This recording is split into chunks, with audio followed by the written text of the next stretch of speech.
કોંગ્રેસ ઉપર એવો આરોપ લગાવવામાં આવે છે કે કોંગ્રેસની અંદર જૂથવાદ એ ચરમસીમા ઉપર છે. એવું કહીએ કે મારું જૂથ સૌથી મજબૂત, ખાસ કરીને કોઈ કોંગ્રેસમાં આવવાનું હોય તો પહેલાં એ વિચારે કે ચાલું પાર્ટીમાં જવાનું છે તો પહેલાં કયા જૂથમાં જોડાઈએ. આ વાત કેટલી સત્ય છે? જે વિચારધારા વિભાજિત કરવાની છે એની સામે લડવું હોય તો જન યોદ્ધો જોઈએ, બહુ સ્ટ્રોંગ વિચાર. લડાઈ એટલે કોઈ હિંસાની તલવારબાજીની નહીં. ક્યાંય ને ક્યાંય કોંગ્રેસના જે નેતાઓ છે એ આંતરિક લોકશાહીના નામે સ્વચ્છંદી બની ગયા એવું લાગે છે ખરા? વેલ, ઘરની વાત તો બહાર બહુ કહેવામાં હું નથી માનતો. પરિવારની વાત છે અને પરિવારમાં સોર્ટ આઉટ થઈ જાય. પણ તમારા પિતાશ્રી ગુજરાતના મુખ્યમંત્રી હતા 4 ટર્મ. તમે એ સત્તા સુધી પહોંચવામાં મુખ્યમંત્રી બનતા રહી ગયા. કેટલો વસવસો 2017ની વાત. આમાં વસવસો, લોકો એમ કે જાહેર જીવન એટલે સૌથી નબળામાં નબળું, અથવા તો લોકો આમ ચોખ્ખી ભાષામાં કહેતા કે ગંદો વ્યવસાય, ગંદી કેરિયર છે. એ ભાઈ ભરતસિંહ તો સંગઠનના માણસ છે, મજબૂત માણસ છે, તેમ છતાં ક્ષતિ ક્યાં રહી ગઈ? એમને એવું કીધું કે કોંગ્રેસની સરકાર બનતી હતી પણ એ સેટિંગ કરી નાખ્યું. હવે જૂની વાતમાંથી કઈ વાત કરવાની, પણ નબળાઈ પણ એવું ખરેખર જનતાને જાણવાનું એવી ઈચ્છા પણ છે, ખરેખર સેટિંગ થયું હતું ખરું 2017માં? એટલે એમ કે ભારતીય જનતા પાર્ટીના ધારાસભ્યો કે બધા દૂધના દીધેલા છે એટલા માટે જીતે છે એ તો આપણે જાણીએ જ છીએ કે સૌથી વધારે ક્રિમિનલ કોઈ પાર્ટીમાં હોય તો ભારતીય જનતા પાર્ટીમાં છે. એટલે હવે વાર લાગે પણ ચોક્કસપણે જેમ અંગ્રેજોએ જવું પડ્યું તો આ નવા અંગ્રેજોએ જવાનો વારો આવી ગયો છે. શું લાગે છે કોંગ્રેસનો આ રાજકીય વનવાસ ક્યારે પૂરો થશે, સત્તાનો વનવાસ? તેમ છતાંય મારા કહેવાય કે નહીં, પણ હું તેમ છતાંય કહીશ, તમને કોરાણે મૂકવામાં આવ્યા સંગઠનને લઈને, સાચી વાત છે? અને મૂકવામાં આવ્યા તો આ કેટલું યોગ્ય છે, કોંગ્રેસ માટે કેટલું યોગ્ય છે? તમે રાહુલ ગાંધીની વાતચીત કરી, પણ ત્યારે રાહુલ ગાંધી ગુજરાતમાં આવ્યા જ્યારે કોંગ્રેસ કાર્યાલય ઉપર પથ્થરમારો થયો ત્યારે. એ પછી એમણે કીધું કે ગુજરાત કોંગ્રેસની અંદર 2 પ્રકારના ઘોડા છે, એક રેસના ઘોડા, એક લગ્નના ઘોડા. એ પછી એકવાર ગુજરાતમાં આવ્યા ત્યારે એમને એવું કીધું અમારી પાર્ટીમાં તો પાછા ગુજરાતમાં લંગડા ઘોડાય પણ છે. એટલે ઘણી વખત આપના હાસ્ય પણ આવે કે આ પાર્ટી છે કે તબેલો, પણ તેમ છતાં એ હાસ્યની વાતને સાઈડમાં મૂકીને તમે પોતાની જાતને કયા પ્રકારના ઘોડા માનો છો? મને જે કંઈ સમજ આવી છે એ સમજ શેર કરવી, આપવી, અને તમારા જેવા પાસે જે કંઈ જ્ઞાન મળે એ લેવું, એ કરવાની કોશિશ છે. એમ લઉં કે અહીંથી મને દૂર કર્યો એવું નથી ગણતો. અને આ કંઈ મારું ઈજારો નથી કે મારે ગુજરાતનું બધું કર્યા જ કરવું. એ તો કોઈ ને કોઈ કરી શકે. આ જગ્યા ખાલી રહેવાનું, ખ્વાહિશ તો છે ને, ઈજારો નથી. નહીં. ફરી પાછું આ ખામ થિયરી ગુજરાતમાં લાવવી જોઈએ કોંગ્રેસ દ્વારા, અને અમલીકરણ હશે ખરી? કોણ અદાણી, શું, ક્યારે, કેટલું હતા, અને અચાનક કેમ આટલા? એવું શું કરી નાખ્યું? અને આ મોટા બિઝનેસનું એવું કયું ઉત્પાદન? હજુ ટાટાએ તો કંઈક ઉત્પાદન કર્યું આ દેશમાં, મેન્યુફેક્ચરિંગ કર્યું, રિસર્ચ કરી, ઇન્સ્ટિટ્યુશનો સ્થાપ્યા, જેને રાહુલજી જેવા પણ માનો કે વખાણ કર્યા ઉદ્યોગપતિઓના, માનો કે આ દેશના. પણ જે લોકોએ કંઈ કર્યું જ નથી, ખાલી ટ્રેડ, ગોઠવણી, શેર માર્કેટ, ઊંચું નીચું મનમાની કરી, ક્રિકેટ, બીજું શેર સટ્ટા કરી અને સામાન્ય માણસને લોભ લાલચમાં લાવી અને કોર્નર કરીને ફાઇનાન્સની ઇકોનોમી લઈ જાય. એટલે ઇનડાયરેક્ટ ડિક્ટેટોરિયલ રાજ દેશ કે આ ચાલી રહ્યું છે. એ જો નાઝી કે હિટલર ના રહ્યા 12-13 વર્ષમાં તો દુનિયામાં ક્યાંય આ ટકવાનું નથી. આપણું 70 રૂપિયાના લીટરનું દૂધની ક્યાં હાલત થશે? એની પ્રોડક્ટો જેનું નામથી હિન્દુસ્તાન ફેમસ થયું એ અમૂલ ડેરી તમે લખી રાખજો 2-5 વર્ષમાં ભાજપના રોલમાં જોખમમાં મૂકીને ખતમ કરી નાખશે. 2 ઓફર તમારી પાસે આવે કે કાં તો ભરતસિંહે પ્રદેશ પ્રમુખ બનવાનું છે, કાં તો એવી સ્થિતિએ પહોંચી જાય કોંગ્રેસ કે મુખ્યમંત્રીની દાવેદારી હોય, તો ભરતસિંહ શું બનવું પસંદ કરશે, પ્રમુખ કે મુખ્યમંત્રી? તમે જવાબ એવો આપો છો કે ફિટ થતા નથી મારા સવાલો મુજબ. બહુ ફિટ થવું એવો માણસ જ નથી. એટલે અર્જુનભાઈ મોઢવાડિયા, તમારા જૂના સાથી,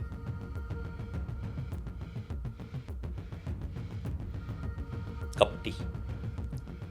સમય વિશે શું કહેશો? હંમેશા બદલાતો રહે. કોંગ્રેસ ક્યારે બદલાશે? થોડી રાહ જુઓ. કેટલી રાહ જોવાની? સમય કહેશે.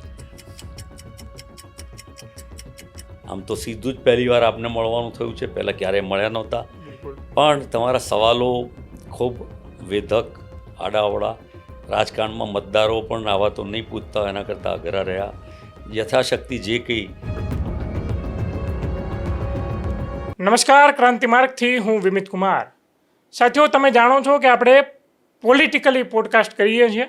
તો આજે ગુજરાતની રાજનીતિના એવા કદ્દાવર નેતા, જે ખાસ કરીને મને આનંદ એ બાબતનો છે કે ભરતસિંહ સોલંકી આવવાના છે મેં જાણ્યું, પણ વધુ આનંદ એ થયો કે માધવસિંહ સોલંકીના પુત્ર આવવાના છે. કારણ કે માધવસિંહ સોલંકી એ સામાજિક ન્યાયના ગુજરાતમાં આપણે પ્રણેતા માની શકીએ કે જેમના કારણે SC, ST, OBC જે પછાત વર્ગો જે હતા એને ક્યાંય ને ક્યાંય એમને રાજનૈતિકથી લઈને સામાજિક જે અધિકારો મળવા જોઈએ એના માટે એમને પોતાની મુખ્યમંત્રીની ખુરશીનો પણ એમને જાણે એવું કહી શકાય કે એમને ચિંતા કરી નથી, અને ખરેખર એમની મુખ્યમંત્રીની ખુરશીનો પણ ભોગ લેવામાં આવ્યો હતો જે તે સમયે.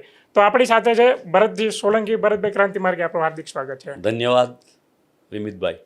શું કહેશો, ટાઈગર અભી જિંદા હે? ટાઈગર તો પાછો હિંસક ગણાય, એટલે મને એ ના બનાવશો. આપણે તો અહીંયા અહિંસાના પૂજારી, મહાત્મા ગાંધીથી લઈને રાહુલ ગાંધીના અમે સમર્થક અને નેતૃત્વ સ્વીકારનારા છીએ. એટલે કહેવાનો મતલબ નોટ બેક પ્રોસેસમાં જ છીએ, રાજકીય પ્રક્રિયાના એક ભાગ છીએ, એક સૈનિક છીએ, કાર્યકર્તા છીએ, અને બધાની સાથે કામ કરવાનું ગમે છે. ને નવા નવા વિષયો, નવા નવા પ્રશ્નો અને નવી નવી પરિસ્થિતિઓ, સામાજિક, આર્થિક અને રાજકીય, એમાં ક્યાંય ને ક્યાંય શું નાનકડો રોલ ભજવી શકાય તો એ ભજવવાની કોશિશ કરીએ છીએ. પણ આજે પણ એવું કહેવામાં આવે છે કે ભરતસિંહ બેકસીટ ડ્રાઇવિંગ કરે છે આજે પણ ગુજરાત કોંગ્રેસની અંદર. ભલે એ ગુજરાત કોંગ્રેસની અંદર કોઈ ગુજરાત હાલ હોદ્દો નથી ધરાવતા, તેમ છતાંય આજે એમનો એકો વાગે છે સંગઠનમાં. આ મિથ છે, મિથ. એક ખોટી ગેરસમજ ફેલાયેલી છે.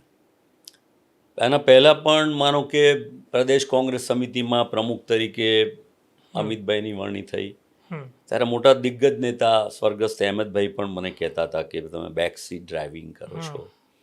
પછી જગદીશભાઈ ઠાકોર આવ્યા ત્યારે પણ માનો કે એવી બધી વાતો ચાલવા માંડી.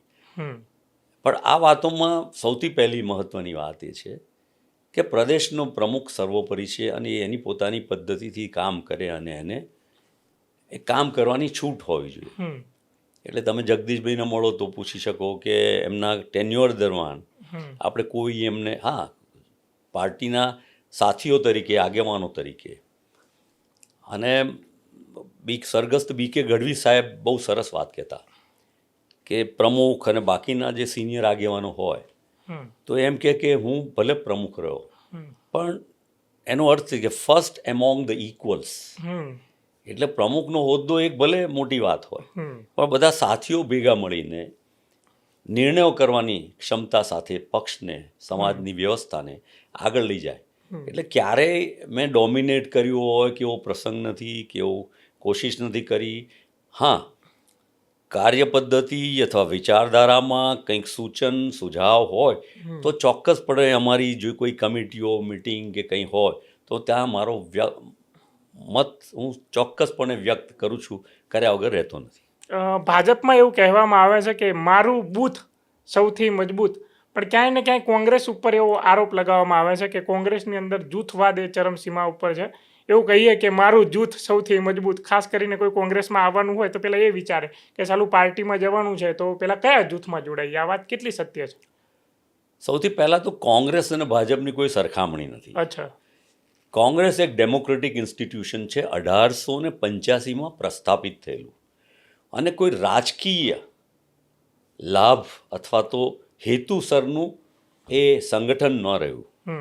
સામાજિક વ્યવસ્થામાં એ જમાનામાં જે દૂષણો હતા, બદીઓ હતી અથવા તો ફેરફાર જરૂરી હતા, એ માટેનું કામ 1885માં ભારતીય રાષ્ટ્રીય કોંગ્રેસે શરૂ કર્યું હતું.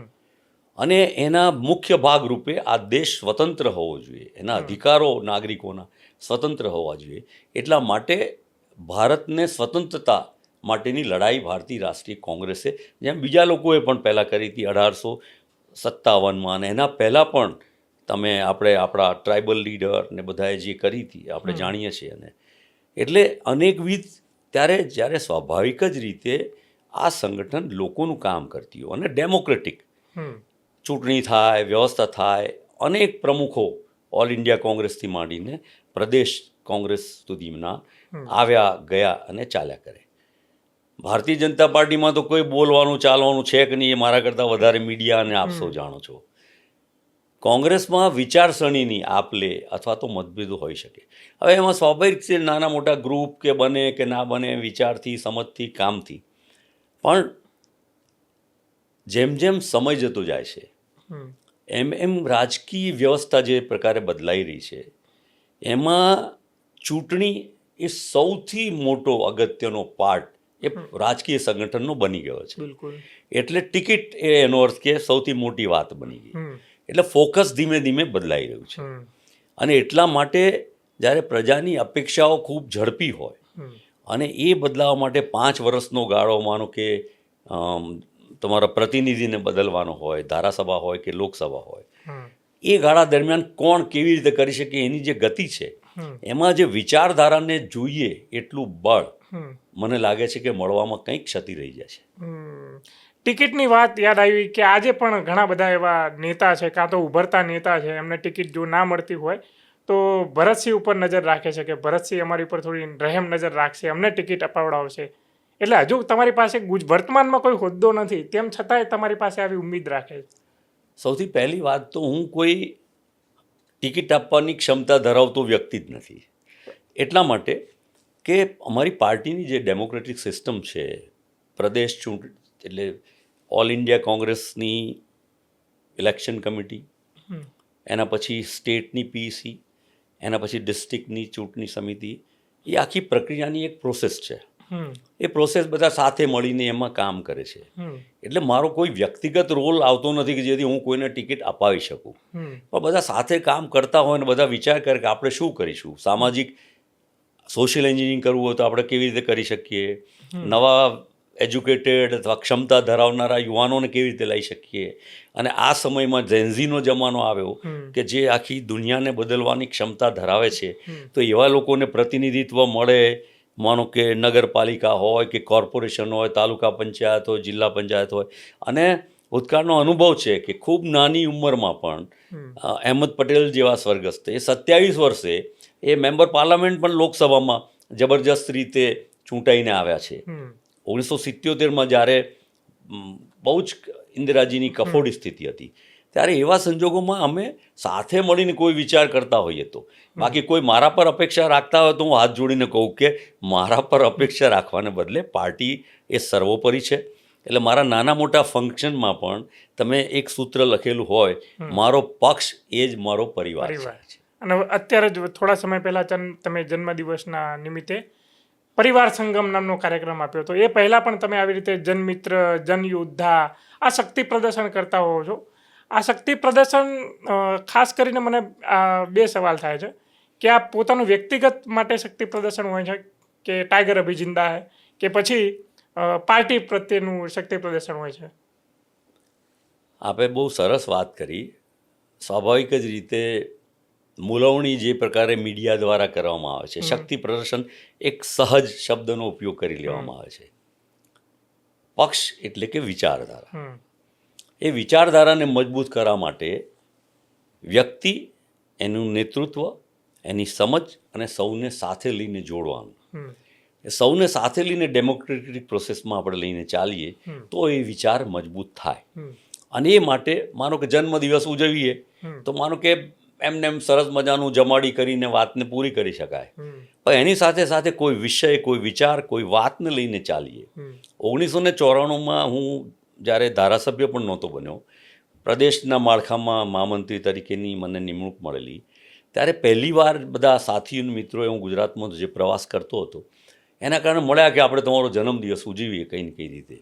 એટલે જૂના સર્કિટ હાઉસ ચાઈબાગ ખાતે સંકલ્પ દિન તરીકે પહેલો જ એ ઉજવણી કરી. ઉજવણી એટલે બધા મળવાનું અને હજારો ની સંખ્યામાં આખા ગુજરાતભરમાંથી યુવાનો નાના મોટા બધા આવે ને એક નાનકડી દીકરી અમારા એક કાવીઠાના આગેવાનની એ દીકરીએ સંકલ્પ લેવડાવ્યા 8 જેમાં ભ્રષ્ટાચાર, ગરીબી, બેરોજગારી આ બધાની સામે લડવા માટેનો સંકલ્પ કાર્યકરો લઈને કરે આ વાતથી વિચાર.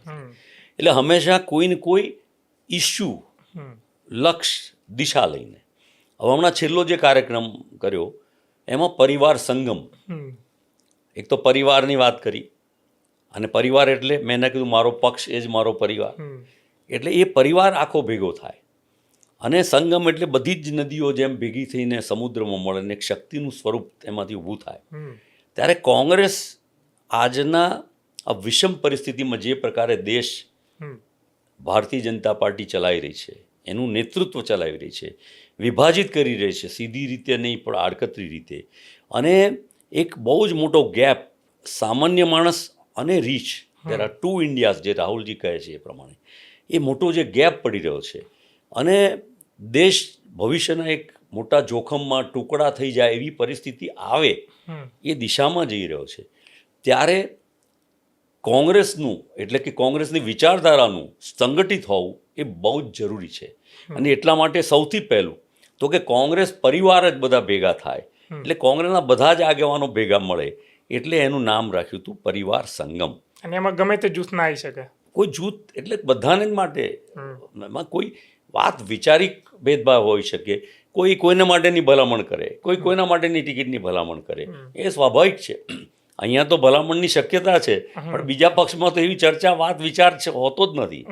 અને એના પહેલાં જનયોદ્ધાની વાત કરેલી, તો જનયોદ્ધા એટલા માટે કે જનમિત્ર તો ત્યારે પરિસ્થિતિ જુદી હતી, અને જનયોદ્ધાની વાત કરીએ એટલા માટે કે આ વિભાજિત કરનારા પરિબળો, દેશને ભાગલાવાદી દિશામાં લઈ જનારા પરિબળો એ એટલા મજબૂત બની ગયા છે કે તોડવા માટે આ જાત જાતના નીચે સુધી, ગ્રાસરૂટ સુધી, બાળકો સુધી જે વિચારધારા વિભાજિત કરવાની છે એની સામે લડવું હોય તો જનયોદ્ધો જોઈએ.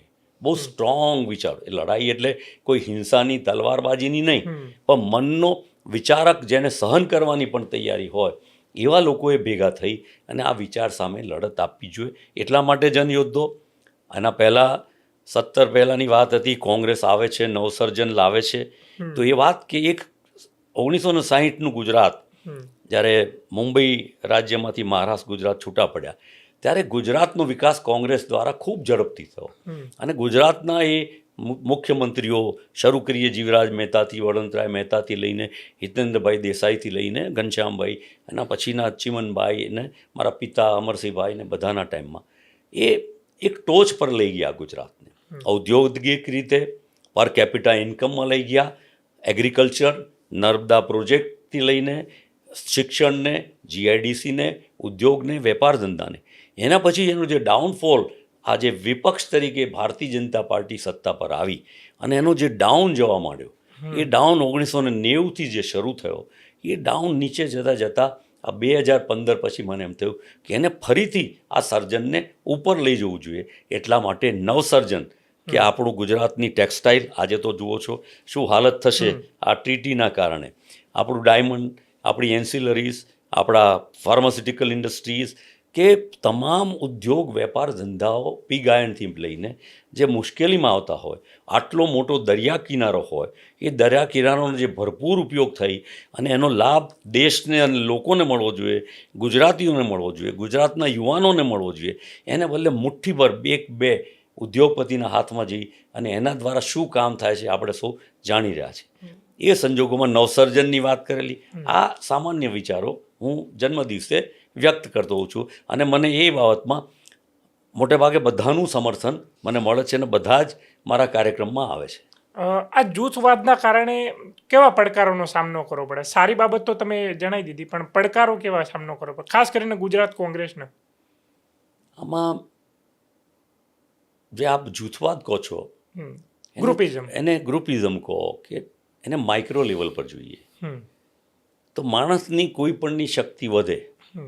માનો કે હું કંઈ નહોતો અને એમાંથી 1995માં ધારાસભ્ય થયો, પછી ફરી માનો કે ડેપ્યુટી લીડર એમાંથી બન્યો, એમ કરતાં ત્યારે મને એમ થાય કે હું જ સાચો છું એવી એક માન્યતા થોડી ઘર કરે અને નાનું મનુષ્ય જ એના જેમાં જે નબળાઈ આવે એ બધી નબળાઈઓના કારણે નિર્ણયો કરવામાં જ્યારે તમે કોઈના 20 માર્ક હોય ને કોઈના 18 હોય ને કોઈના 17 હોય એમાં આપણે જો કોઈ ભૂલથાપ ખાઈ જઈને ભૂલ કરીએ તો એનું સ્વરૂપ આપણે જૂથવાદના સ્વરૂપમાં જોઈએ છીએ.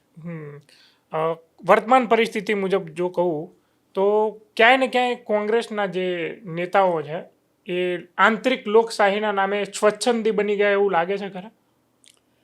વેલ, ઘરની વાત તો બહાર બહુ કહેવામાં હું નથી માનતો, પરિવારની વાત છે અને પરિવારમાં સોર્ટ આઉટ થઈ જાય. પણ દાખલા તરીકે મારે પોતે હું કેટલો સ્વયં રાખું છું, મારો સ્વયં મારા પક્ષને મજબૂત કરે એ વાત મને ચોક્કસપણે ખબર પડી જોઈએ. મારા આક્રોશને હું વ્યક્ત જાહેરમાં કરું એનાથી મને લાગે છે કે હું મારી જાતને પણ મદદ નથી કરતો અને મારા પક્ષને પણ મદદ નથી કરતો. હું એક નાનું એવું ઉદાહરણ આપું. વર્તમાનની અંદર એક ધારાસભ્યએ એવું કીધું કે કોઈ બાબતને લઈને કે હજુ તો કાર્યાલયને તાળા વાગ્યા છે, જરૂર પડશે તો કાર્યાલય તોડી નાખીશું. જે કોંગ્રેસે ધારાસભ્યને ટિકિટ આપી એ જ ધારાસભ્ય એમ કહે છે જરૂર પડશે તો કાર્યાલય તોડી નાખીશું, અમારી આ વાત ના માની તો ક્યાંય ને ક્યાંય એટલે મારે તમને સવાલ કરવો પડ્યો કે સ્વચ્છંદી બની ગયા એવું છે ખરું? સમય અને સંજોગોમાં મને લાગે છે કે આવું ન બનવું જોઈએ અને ભવિષ્યમાં નહીં બને એવી આપણે આશા રાખીએ છીએ. તમારા પિતાશ્રી ગુજરાતના મુખ્યમંત્રી હતા 4 ટર્મ. તમે એ સત્તા સુધી પહોંચવામાં મુખ્યમંત્રી બનતા બનતા રહી ગયા. કેટલો વસવસો? 2017ની વાત કરું. આમાં વસવસો કરતાં હું તો એવું માનું કે લોકો એમ કે જાહેર જીવન એટલે સૌથી નબળામાં નબળું, અથવા તો લોકો ચોખ્ખી ભાષામાં કહે કે ગંદો વ્યવસાય, ગંદી કેરિયર છે. પણ મારો જે અનુભવ હું સમજું છું કે હું એન્જિનિયર બન્યો, વ્યવસાય કર્યો, કામકાજ ધંધો, દુનિયા પણ ફરવાનું મળ્યું ને જોવાનું મળ્યું ને, પણ લોકોની સાથેનું સંકલન, હ્યુમન રિલેશન અને એમાં જે લોકોનો પ્રેમ મળે એ જાહેર જીવનથી મળે છે, એ મારો આનંદ રહ્યો. હવે આપે કહ્યું કે 2017માં કોંગ્રેસ પાર્ટી સત્તાથી થોડી દૂર રહી ગઈ. ઘણા બધાને એવું હતું કે બહુમતી આવે તો મને પણ તક હોઈ શકે, અને મેં હંમેશા કહ્યું કે ગમે જે કંઈ આવશે એ કોંગ્રેસનો તો મુખ્યમંત્રી આવશે જ, અને કોંગ્રેસ એટલે એક વિચારધારાનો મુખ્યમંત્રી આવશે, અને એ વિચારધારાથી કોઈ બહુ દૂર રહી નહીં શકે. કારણ કે અમારું પાર્ટી વિચારધારા, અમારું હાઈકમાન્ડ, અમારી લીડરશિપ, ગાંધી પરિવાર એ એક પ્રકારની ચોક્કસ દિશા, દયા, કરુણા અને પ્રેમ, મહાવીર, બુદ્ધ, મહાત્મા ગાંધી એને વરેલી આ પાર્ટી છે. એટલે એ વિચારધારા દ્વારા નાનામાં નાના માણસને મદદ કરવાની ભાવનાવાળી, એટલે એક ફ્રેમની વચ્ચે કામ કરવાનું. હોદ્દાથી માન સન્માન મળે, કામ કરવાની તક મળે, તમારા વિઝનને ઇમ્પ્લિમેન્ટેશનની તક મળે. જેમ મારા પિતાને તક મળી એક સામાન્ય શિક્ષકના દીકરામાંથી, પિલુદ્રા ગામમાંથી આવી અને પોતે જાતે ભણી અને ગ્રેજ્યુએટ કે લોયર થયા હોય અને કામ કરતાં કરતાં પત્રકારિત્વ અને બધા કામમાંથી પણ ગુજરાતને ઇલેક્ટ્રોનિક ઝોન કે મિની જાપાન બનાવવું, કે ઇન્ડસ્ટ્રીયલાઇઝેશન કર્યું, કે મધ્યાહન ભોજન યોજનાની વાત હોય, કે કેવી રીતે એગ્રીકલ્ચર પ્રોડક્ટ વધારે, પર કેપિટા ઇન્કમમાં કેવી રીતે સુધારો થાય, અને કન્યા કેળવણી આપીને જેથી કરીને આ સમાજનું સ્તર કેવી રીતે ઊંચું આવે, એવા અનેકવિધ નિર્ણયો કરવાની ક્ષમતા પ્રાપ્ત થઈ. અને એટલા માટે મને લાગે છે કે ઓપોર્ચ્યુનિટી એ એવી, તમે ગુજરાતને ક્યાં લઈ જઈ શકો, કે ક્યાં લઈ જઈ શકાયું હોત. એટલા જ માટે મેં કહ્યું કે બીજા પક્ષો કે ભાજપ દ્વારા સર્જનને નીચે લઈ ગયા, અને અમે આવત તો 17માં તો કોંગ્રેસને ફરી નવસર્જન લઈને ઠેઠ ઊંચી દિશામાં લઈ ગયા. ક્યાંક ક્ષતિ રહી ગઈ 2017માં. મેં આમ આદમી પાર્ટીના પ્રદેશ પ્રમુખને પૂછ્યું તો તમારા વખાણ કરીને કીધું કે ભાઈ ભરતસિંહ તો સંગઠનના માણસ છે, મજબૂત માણસ છે. તેમ છતાં ક્ષતિ ક્યાં રહી ગઈ? એમને એવું કીધું કે કોંગ્રેસની સરકાર બનતી હતી પણ એ સેટિંગ કરી નાખ્યું. હવે જૂની વાતમાંથી કંઈ વાત કરવાની પણ નબળાઈ, પણ એવું ખરેખર જનતાને જાણવાનું એવી ઈચ્છા પણ છે, ખરેખર સેટિંગ થયું હતું ખરું 2017માં? હું જુદી રીતે એને બોલું છું. હારજીતના પેરામીટર એકલા સારા કે નબળા નથી હોતા. અનેકવિધ કારણોથી હારજીત નિશ્ચિત થાય છે. જે પ્રકારે ભારતીય જનતા પાર્ટીની સરકાર દિલ્હીમાં કે ગુજરાતમાં 30 વર્ષથી ચાલે છે, એટલે એમ કે ભારતીય જનતા પાર્ટીના ધારાસભ્યો કે બધા દૂધના દીધેલા છે એટલા માટે જીતે છે એ તો આપણે જાણીએ જ છીએ કે સૌથી વધારે ક્રિમિનલ કોઈ પાર્ટીમાં હોય તો ભારતીય જનતા પાર્ટીમાં છે. એના પ્રમાણમાં કોંગ્રેસમાં એ આપ ઓછું જોવા મળે. એટલે પેરામીટરમાં જીતવા માટે મનુષ્યમાં રહેલી નબળાઈઓ, લોભ, લાલચ, આ તમામ બાબતોનો ઉપયોગ કરી અને ભારતીય જનતા પાર્ટી ચૂંટણીઓ જીતી ગઈ.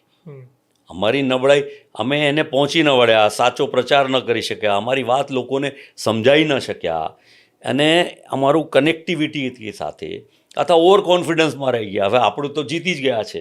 જે હંમેશા બને છે કે છેલ્લા 5 દિવસ સુધી કોંગ્રેસ જીતે છે, સરકાર આવે છે. 2006માં હું પ્રમુખ બન્યા પછી 7માં પણ એ જનમિત્ર વખતે એવું લાગતું હતું કે કોંગ્રેસ આ વખતે ચોક્કસપણે જીતશે, કારણ કે દેવગઢ બારિયાની રેલી 3.5-4 લાખની ન ભૂતો ન ભવિષ્ય થઈ હતી. તો પછી 3-4 દિવસમાં જે ગેરરીતિઓ, જે ખટપટ કે જે આવડત ગણો ભારતીય જનતા પાર્ટીની તોડફોડની કે એની વિચારધારાની, એના કારણે મને લાગે એ લોકો જીતી ગયા અને અમે લક્ષ્ય સુધી ના પહોંચી શકે. તો એ તોડફોડની જે રાજનીતિ છે એને લઈને કોંગ્રેસની અંદર કોઈ એવી ડિફેન્સ સિસ્ટમ નથી? એને આપનો સવાલ બહુ સૂચિત છે. રાહુલજી અમારું એવું નેતૃત્વ છે, મશ્કરીમાં તો આ લોકોએ એમને શું કહી નાખ્યું. હવે એમને રિયલાઇઝ થતું જાય છે કે 2012થી જેટલા મુદ્દાઓ પર એમણે અભ્યાસપૂર્વક દેશના પ્રશ્નો, દુનિયાના પ્રશ્નોની ચર્ચા કરીને વાત કરી, એ બધી સાચી પડતી જાય છે. અને છતાં એમના વિચારો મહાત્મા ગાંધી, મહાવીર બુદ્ધની દિશાના છે. નોન વાયલન્સ, બીજા કોઈ અખતરા કે એવામાં પડ્યા વગર, ચૂંટણીની હારજીતને લક્ષ્ય રાખ્યા વગર. ચૂંટણી જીતવી જરૂરી છે, સેવા કરવા માટે સાધન તો જોઈએ જ અને સત્તા એ સાધન છે, પણ એમનો પ્રયત્ન જે રહ્યો છે એ હંમેશા ચોક્કસ, સ્પષ્ટ, સારી દિશાનો છે. અને અમે એને જે ફોલો કરીએ છીએ કોંગ્રેસ પાર્ટી, એના કારણે કદાચ ઊણા રહી જઈએ છીએ. એટલે હવે વાર લાગે પણ ચોક્કસપણે જેમ અંગ્રેજોએ જવું પડ્યું, તો આ નવા અંગ્રેજોએ જવાનો વારો આવી ગયો છે. શું લાગે છે કોંગ્રેસનો આ રાજકીય વનવાસ ક્યારે પૂરો થશે, સત્તાનો વનવાસ? કોંગ્રેસ અમારા જેવાને જ્યારે જનતાના આશીર્વાદ મળ્યા અને 2004માં પાર્લામેન્ટમાં ચૂંટાઈને જવાનું મળ્યું, ત્યારે પણ અમે સત્તા પર આવ્યા. 9માં પણ સત્તા પર આવ્યા અને આશીર્વાદથી ચૂંટ્યા. ત્યારે સોનિયાજીના આશીર્વાદથી, ડૉક્ટર મનમોહનસિંહજીના આશીર્વાદથી કેન્દ્ર સરકારમાં મંત્રી બનવાનું પણ મળ્યું, અમારી સરકાર પણ આવી. પછી જે ગાળો ગયો, એ ગાળામાં જે પ્રકારે અપેક્ષાથી લોકોએ મત આપ્યા, એ ખોટા ખાલા વચનો, ચાહે 15 લાખ, બધા તમે જાણો છો, એટલે એમાં હું પડવાને બદલે, પણ હવે ગુમરાહ કરવાનો સમય એમનો પૂરો થયો છે. પણ સાથે સાથે એ વાત પણ છે કે અમારી વિચારધારા અને લોકોપયોગી દિશા એ કન્વિન્સ કરવા, એ લોકો પાસે અમારે લોકોની વચ્ચે જઈ એમને મળી અને મહાત્મા ગાંધીના રસ્તે ચાલવું પડશે. હવે તમે એમ કહો કે મહાત્મા ગાંધીનો રસ્તો એટલે સત્ય અને અહિંસા, એ તો સાચી જ વાત, પણ મહાત્મા ગાંધીએ એ જમાનામાં 1930 પછીના ગાળામાં આ દેશના 30 કરોડ લોકો, ધર્મ, જાતિ, ભાષા, પ્રાંત, એજ્યુકેશન, અંધશ્રદ્ધા, ગરીબી, ભૂખમરો, એવા લોકોને એકત્રિત કર્યા.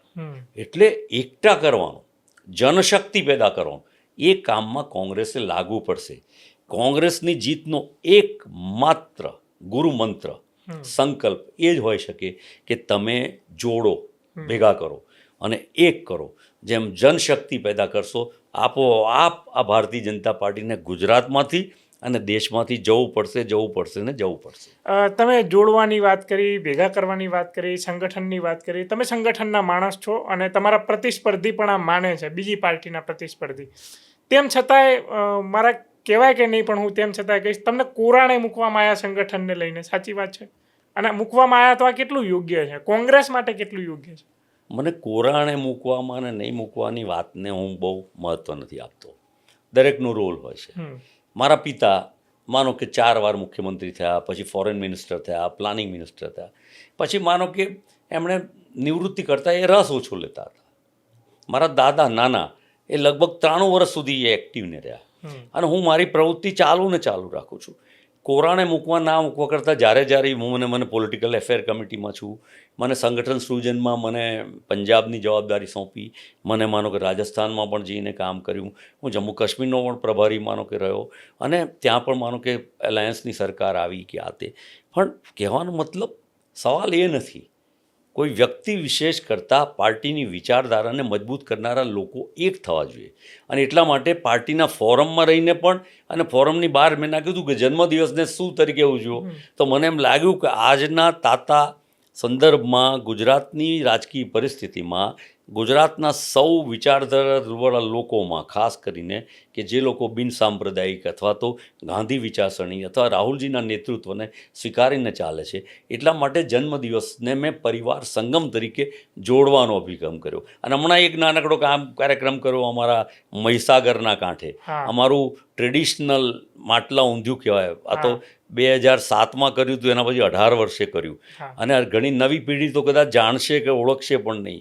એ તો બધા સુરતનું પેલું ઉબાડિયું છે એમ જ માને કે ઉબાડિયા પ્રમાણેનું છે. પણ અમારા મહીસાગરના કાંઠે જે ટ્રેડિશનલ માટલામાં જે તમે બટાકા, શક્કરિયા, પાપડી અને જુદી જુદી ચટણી, કોઠાની, લસણની, ધાણાની અને ખજૂરની ચટણી અને ખાટીયું, અને એ ભેગું કરીને અંદર તેલ નાખીને મસળીને જે ખાવાની જે મજા, નવી પેઢી જાણશે નહીં કે આવી મહેનત કે જફા કે, પણ એ અમારી સાંસ્કૃતિક અને વિરાસત અમારી કાંઠાગાળાની, કે જ્યારે પુલય નહોતા ઉમેટા કે ગંભીરાના, અને ત્યારે ગરીબ સામાન્ય વર્ગના લોકો, ખેડૂતો ત્યાંના મહેમાનની નવાજી એ કેવી રીતે કરતા, એના માટે મેં એવું ઉજવ્યું હતું એ પરિવાર સંગમનું ઊંધિયું, માટલા ઊંધિયું. ત્યારે પણ બધા આવ્યા હતા, અને એ બાને ભેગા થાય, વાતચીત, ચર્ચા અને ડાયલોગથી મતભેદ ઓછા થાય, અને પછી એક દિશામાં બધા લાગી પડે. અને હવે તો કેટલા પ્રશ્નોનો સામનો દેશે કરવાનો છે, એટલે મને લાગે છે કોંગ્રેસીઓ ભેગા થઈને ચોક્કસપણે મક્કમ જવાબ આવા લોકોને આપશે. તમે રાહુલ ગાંધીની વાતચીત કરી, પણ ત્યારે રાહુલ ગાંધી ગુજરાતમાં આવ્યા જ્યારે કોંગ્રેસ કાર્યાલય ઉપર પથ્થરમારો થયો ત્યારે, એ પછી એમણે કીધું કે ગુજરાત કોંગ્રેસની અંદર 2 પ્રકારના ઘોડા છે, એક રેસના ઘોડા, એક લગ્નના ઘોડા. એ પછી એકવાર ગુજરાતમાં આવ્યા ત્યારે એમને એવું કીધું, અમારી પાર્ટીમાં તો પાછા ગુજરાતમાં લંગડા ઘોડાય પણ છે. એટલે ઘણી વખત આપના હાસ્ય પણ આવે કે આ પાર્ટી છે કે તબેલો, પણ તેમ છતાં એ હાસ્યની વાતને સાઈડમાં મૂકીને તમે પોતાની જાતને કયા પ્રકારના ઘોડા માનો? હું તો કાર્યકર છું અને સૈનિક છું કોંગ્રેસનો. ધન્યવાદ. કામ કરતા રહેવાનું, અને આ બ્રેઇન ગેમ છે, માઇન્ડ ગેમ છે, એટલે ઉંમર કે સમય એને રોકી શકતો નથી. એટલે હું મારું કામ, આ બી એક ભાગ છે તમને મળવા આવવાનું, બિલકુલ, કે આ વિચારધારાને કેવી રીતે દૂર દરાજ સુધી લઈ જવી, અને નવી પેઢી, ઝેનઝી, નવા લોકો, નવા યુવાનો, સામાન્ય વર્ગના લોકો, એને કેવી રીતે ઓપોર્ચ્યુનિટી, એને કેવી રીતે અપાય, એ વિચારધારાને બળ આપવા, પ્રોત્સાહિત કરવા, મને જે કંઈ સમજ આવી છે એ સમજ શેર કરવી, આપવી, અને તમારા જેવા પાસે જે કંઈ જ્ઞાન મળે એ લેવું, એ કરવાની કોશિશ છે. તેમ છતાંય રાહુલ ગાંધીની આ જે વાતચીત છે કે એ છટણી કરવાની વાતચીત હતી કે ભાઈ કોંગ્રેસની અંદર કંઈક સુધારો આવી શકે, તો તમારી જે વિચારધારા લોકો સુધી પહોંચાડવા માંગુ છું એ મુજબ ક્યાંય ને ક્યાંય એવું લાગે છે કે છટણી કરવાની જરૂર છે આજે પણ ગુજરાત કોંગ્રેસમાં એવા નેતાઓની? આમાં હું માનું છું કે કોઈ પણ પોલિટિકલ પાર્ટીની પ્રોસેસમાં છટણી કરવાની, તમે યોગ્ય વ્યક્તિઓને કામ સોંપતા જાઓ એટલે આની જાતે કામ આગળ વધતું જાય છે. એટલે એના માટે આને કાઢો ને રાખો ને આ કરો ને એ બધી આ જે ચર્ચા, મીડિયાના શબ્દ પ્રયોગ બહુ ભારે છે. આને કોરાણે રહી ગયા, હું તો હમણાં વાંચું, હું તો જનરલી કોમેન્ટ પણ નથી કરતો કે સોલંકી જૂથની બાદબાકીને મને ખબર જ નથી પડી કે શું નિમણૂક થઈ ને ક્યાં બાદબાકી. આઈ એમ નોટ કન્સર્ન. હું જ્યારે બી નવા પ્રમુખો મારા સિવાય 6-7 પછી બી આવ્યા, તમે કોઈ પણ પ્રમુખ, એક્સ પ્રમુખને, ચાહે સિદ્ધાર્થભાઈ હોય, ચાહે શક્તિભાઈ હોય, ચાહે તમે જગદીશભાઈ હોય, કે તમે બીજા કોઈને જઈને પૂછી લો કે મેં એક પણ નામની ભલામણ કરી હોય તો એ એમનું રોલ છે, એ એમનું કરે, એ ઉપર કે ઇન્ચાર્જ જનરલ સેક્રેટરી છે, ટીમ છે, આપણને જે રોલ આપે, આપણને જે કંઈ મૂક્યા હોય, અત્યારે પોલિટિકલ એફેર કમિટીમાં છીએ તો એમાં જે રોલ, ચર્ચા, વાતચીત, વિચારો મૂકવા એ મૂકીએ છીએ. તમે યોગ્યતાની વાત કરી કે યોગ્ય વ્યક્તિને યોગ્ય રોલ આપે તો સારું કરી શકે.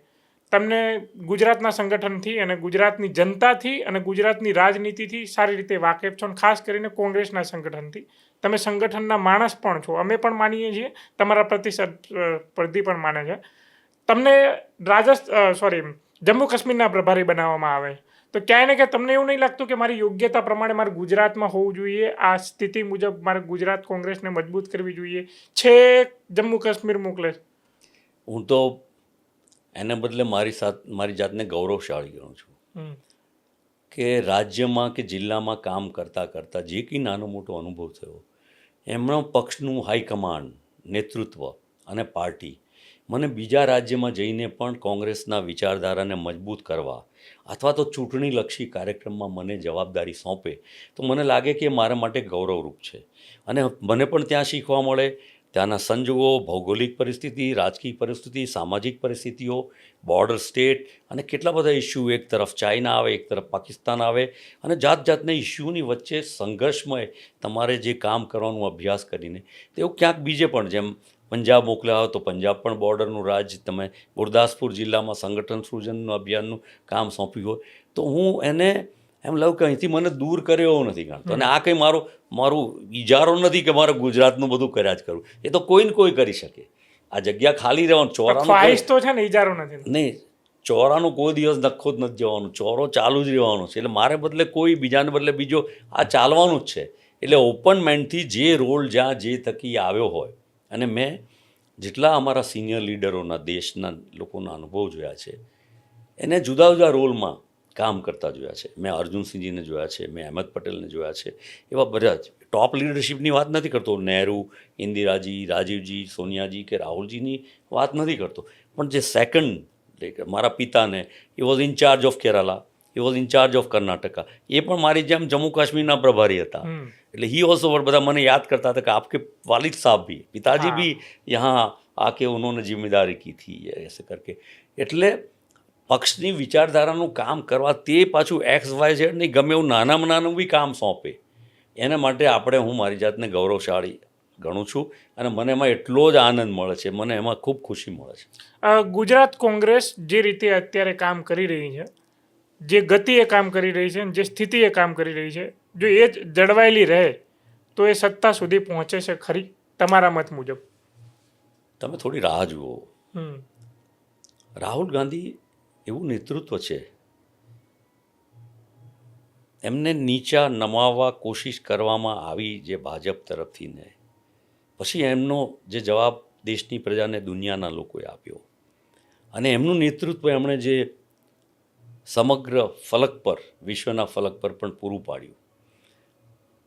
બધા જ પ્રકારના લોકો, બૌદ્ધિક લોકો, વિદ્વાનો, હોશિયાર યુવાનો, કામ કરનારા લોકો, શ્રમિકો, ખેડૂતો, બધાની વચ્ચે હળીભળીને એમણે જે કર્યું, એટલે પ્રસ્થાપિત થયું. અને દેશના પ્રશ્નોને, ઇન્ટરનેશનલ પ્રશ્નોને જે વાચા આપી, અમેરિકાને એમણે જે પ્રકારે ખુલ્લું પાડ્યું, ચાઇના સામેની એમની જે ભારતની નીતિને સ્પષ્ટ કરી, અને પાકિસ્તાનને, બાંગ્લાદેશ તો હવે શું છે, તો સામાન્ય છે, પપેટ જેવા છે.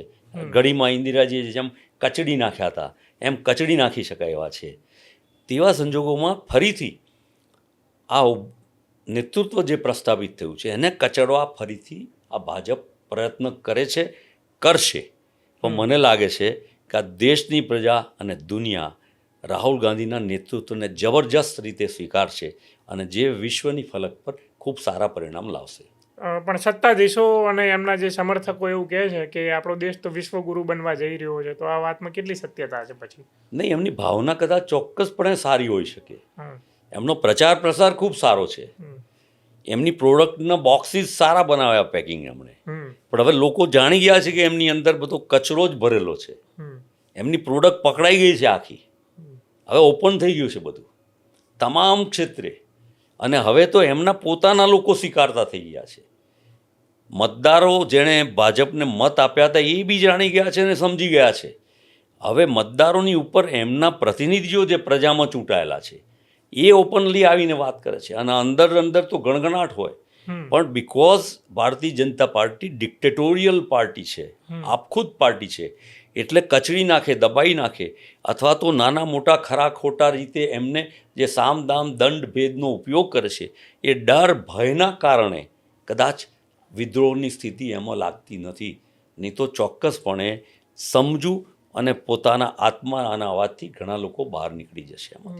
પણ ઘણા તમે આખું સાહી કહો છો, પણ ભાજપ એને શિસ્ત માને છે કે આ અમારી પાર્ટીના ફલાણા નેતા શિસ્તમાં છે એમ. એટલે નાઝીઓના વડા જર્મનીમાં હિટલર પણ વિનંતી જ કરતા હતા જે કંઈ કામ કરાવવું એ, પણ એમની વિનંતી એટલે એમનો આદેશ કે ડિક્ટેટર. એ જ પરિસ્થિતિ આપણે વિશ્વમાં જોઈ છે કે ડિક્ટેટરો વિનંતીના નામે જ હુકમો અને આદેશ કરતા હોય છે. રાહુલ ગાંધી જે રીતે સંસદની અંદર ગર્જના કરે છે, ત્યારે ખાસ કરીને સ્પીકર એમને બોલતા રોકતા હોય છે, અથવા તો જ્યારે બોલતા હોય ત્યારે કેમેરો બીજી કોઈ જગ્યાએ હોય, કાં તો કોઈ ચિત્ર પ્રદર્શિત કરતા હોય પોતાની વાત રજૂ કરવા, ત્યારે કેમેરો બીજી જગ્યાએ જાય. એટલે ક્યાંય ને ક્યાંય અત્યારે જે સંસદીય પ્રણાલી છે એની અંદર તમારી વખતે જે હતી કોંગ્રેસના શાસનમાં, ક્યાંય ને ક્યાંય અંદર વધારે પડતો મતભેદ નહીં જોવા મળતો? તમારી વાત બહુ જ સુંદર છે. જે જવાહરલાલ નહેરુએ આ દેશને એક ઊંચાઈ પર, વિકાસની ગતિ પર લઈ ગયા, પંચવર્ષીય યોજનાથી શરૂ કરીને, એટલે એમનું નેતૃત્વ સરદાર સાહેબની જોડે, આંબેડકરની બંધારણની દિશામાં અને પોતાની ટીમને સાથે લઈને દેશના લોકોના બળથી એમણે ઊભું કર્યું. એ જવાહરલાલ નહેરુને બદનામ કરવાની આજે જે પ્રવૃત્તિ ચાલે છે, એ જવાહરલાલ નહેરુ એ જમાનામાં સંપૂર્ણ બહુમતી, વિપક્ષનું કોઈ સ્થાન નહીં, અને છતાં 5 મંત્રીઓ બીજા પક્ષનાને પોતાની કેબિનેટમાં લઈ અને એના દ્વારા કામ કરાવે, અને જ્યારે ક્રિટિકલ ઇસ્યુઓ હોય એવી ડેમોક્રેસી જાળવતા હોય, અને પોતાની સામેનું ક્રિટિસિઝમ, એટલી મોટી ડેમોક્રેટિક વ્યવસ્થા આ દેશને વારસામાં પ્રણાલિકામાં આપી હોય, અને એને બદલે આપે કીધું એમ કે આજની આ ભારતીય જનતા પાર્ટી વારે ઘડીએ એકવાર નહીં અનેક વાર બોલવા દેવા માટે, અથવા તો જ્યારે કોંગ્રેસના અધ્યક્ષ કે બીજા જ્યારે પાર્લામેન્ટમાં પ્રવેશતા હોય ત્યારે નાકાબંધી કરીને એમના એમપીઓને રોકવા, એક પ્રકારનું એમ ચાલે કે સ્ટ્રીટ ફાઇટ, ગલીની લડાઈઓ એ પાર્લામેન્ટ સુધી લઈ જાય. એટલે આ દેશની ડેમોક્રેસીની ગરિમાને ખૂબ નીચે લઈ જવાનો હીન પ્રયાસ ભારતીય જનતા પાર્ટી તરફથી થઈ રહ્યો છે. પરંતુ એટલા જ માટે કહું છું કે રોમારોલાએ કર્યું એમ, સારા લોકોની નિષ્ક્રિયતામાંથી હવે સારા લોકો બહાર આવવાના જ છે. એટલે બહુમતી સારા લોકોની જ છે આ દેશમાં, આપણે માનીએ છીએ. પણ જે 30-35% વોટથી ભારતીય જનતા પાર્ટી જીતી હતી, એ 35%માંથી એ 17 પહોંચી જાય કે એનાથી ઓછા એ તો નવાઈ નહીં. તમે જ્યારે 2017માં પ્રમુખ હતા ત્યારે તમારા નેતૃત્વની અંદર જ ગુજરાત કોંગ્રેસની આખી ચૂંટણી યોજાઈ, વિધાનસભાની ચૂંટણી યોજાઈ, ત્યારે ભારતીય જનતા પાર્ટીનો અને ખાસ કરીને મોદી લહેર ચાલતી હતી. એ દરમિયાન તમે એમને જબરદસ્ત ટક્કર આપી, માત આપી, અને 2 ડિજિટના આંકડાની અંદર સીમિત કરી નાખી. અને 2022ની જે વિધાનસભાની ચૂંટણી ગઈ, ખાલી 12 સીટો આવે, સન્માનજનક સીટો 17 હવે 12 વધી, 12 રહ્યા ને, 17માંથી બીજા બધા જતા રહ્યા, લઈ ગયા. તો આ જોઈને તમને કેવું લાગે છે? ખરેખર તમે પ્રમુખ હોત તો ફરી પાછું જે તમે ચડતી લાયા હતા, આ ચડતીમાંથી આટલી પડતી તો ના આવી હોત, પણ સરકાર સુધી પહોંચ્યા હોત ખરા જો કન્ટિન્યુ રાખ્યા હોત? સમય વીતી ગયો, એના માટે કોમેન્ટ કરવી તો અઘરી છે, મુશ્કેલ છે. પરંતુ ભારતીય જનતા પાર્ટીની કાર્યપદ્ધતિ, એક તો ધાર્મિક લાગણી ભડકાવીને ભાગલા પાડવા, એ તો જાણીએ જ છીએ, જાતિ ભાષા આ બધાથી ભાગલા, પણ એનાથી વિશેષ મનુષ્યમાં રહેલી નબળાઈઓ, કામ, ક્રોધ, ઈર્ષા, વેર, ઝેર, કુસંપ, એનો ઉપયોગ કરી અને 2 મહત્વની મનોવૈજ્ઞાનિક બાબત, ફિયર એન્ડ ફેવર, ડર અને લાલચ, મનુષ્યમાં રહેલી આ 2 નબળાઈનો ઉપયોગ કરી અને એ હંમેશા નાગરિકો, બિઝનેસમેનો અને રાજકારણીઓને કચડવાનો, દબાવવાનો સામૂહિક ભેગા થઈને પ્રયત્ન કરે છે. અને એના કારણે 162 જેટલા ધારાસભ્ય હોવા છતાં હજુ તમે લખી રાખજો, ફ્રસ્ટ્રેટેડ થઈ જશે. જે પ્રકારે દેશમાં વાતાવરણ બદલાઈ રહ્યું છે, ઇન્ટરનેશનલ વાતાવરણ બદલાઈ રહ્યું છે, જે પ્રકારે પાર્લામેન્ટની ડિબેટ ને ચર્ચા ભારતના સંરક્ષણ બાબતની, ચાઇના બાબતની અને બાકીની ચર્ચા થઈ રહી છે, ભારતની વિદેશ નીતિની ચર્ચા થઈ રહી છે, અને જેમાં આપણે બિલકુલ પાછા પડ્યા છે, આપણું સમાન ગવાયું છે. વડાપ્રધાનનું તો ખરું જ આ દેશના, પણ આ દેશના નાગરિકોનું, ભારતનું સાર્વભૌમત્વનું અને એના સાથેની એની ઇકોનોમિક કોમર્શિયલ જે ડિસિઝન લેવાઈ રહ્યા છે એ બધામાંથી ચોક્કસપણે જે પ્રકારે ફ્રસ્ટ્રેટ થઈને હજુ ભારતીય જનતા પાર્ટી એક જ રસ્તો તોડફોડનો કે નેતાઓ અને બીજા લોકોને કેવી રીતે તોડીને પોતાની સાથે લઈ જવા જેથી બહુમતી પ્રસ્થાપિત કરીને સત્તા કબજે રાખી શકે. તમારા ઘણા સાથીદારો અર્જુન મોઢવાડિયાથી લઈને બીજા બધા નેતાઓ, દિગ્ગજ નેતાઓ પણ ત્યાં ગયા છે. જતાં પહેલાં તમને કંઈ આમ કહે છે ખરા કે હવે અમે આવી રીતે જઈએ છીએ, હવે બહુ થયું, હવે અમારે સત્તા જોઈએ છે, આવું કંઈ કહેતા જાય છે? હવે વ્યક્તિગત તો મારે કોઈના માટે કોમેન્ટ કરવી નથી. એક જમાનામાં હું પ્રમુખ હતો ને એ અમારા વિપક્ષના નેતા હતા. એમની કાર્યપદ્ધતિથી એ પોતે પણ વાકેફ છે, અને એ વખતે શું બોલતા હતા અને હવે શું બોલે છે એ આપ જાણો છો. રાહુલ ગાંધી માટે કેવું બોલ્યા હતા અને અત્યારે કેવું બોલે છે એ જાણો છો. એમની કેટલી યોગ્યતા અને ક્ષમતાના કારણે ત્યાં ભારતીય જનતા પાર્ટી એમને લીધા છે કે મંત્રી બનાવે છે એ તો ભારતીય જનતા પાર્ટી જાણે. પણ થોડો સમય જવા દો એટલે ઘણું બધું ખબર પડશે કે એમની ઉપયોગિતા કયા ક્ષેત્ર માટે છે. અચ્છા, તમારી આટલી ઉપયોગિતા હતી, ભાજપે તમને ઓફર કરી હતી જે તે સમયે? ઓફર ના ઓફરનો પ્રશ્ન એટલા માટે નથી ઉપસ્થિત થતો કે પરંપરાગત મારા નાના પૂજ્ય ઈશ્વરભાઈ સરગસ્ત એ સ્વાતંત્ર્ય સેનાની રહ્યા. વાહ. ગાંધીવાદી, જેલમાં પણ ગયા, પૂના યરવડા જેલમાં. અને એ પછી કોંગ્રેસની વિચારધારા માટે એમણે કામ શરૂ કર્યું, શિક્ષણનું, ગરીબ પછાત વર્ગ, સામાન્ય વર્ગના બાળકોનું, અને ખૂબ કામ કર્યું. અત્યારે પણ એમને પ્રસ્થાપિત કરેલી લગભગ 22-24 સંસ્થાઓ અમારા ખેડા આણંદ જિલ્લામાં કામ કરે છે. હું એ સંસ્થાનો ચેરમેન છું, માનો કે પણ એ કામ ચાલે છે. અને એના પછી એમના જમઈ, પણ એમને તો આવું નહોતું માધવસિંહ સોલંકીને, મારા પિતાને ધારાસભામાં લડવાનું.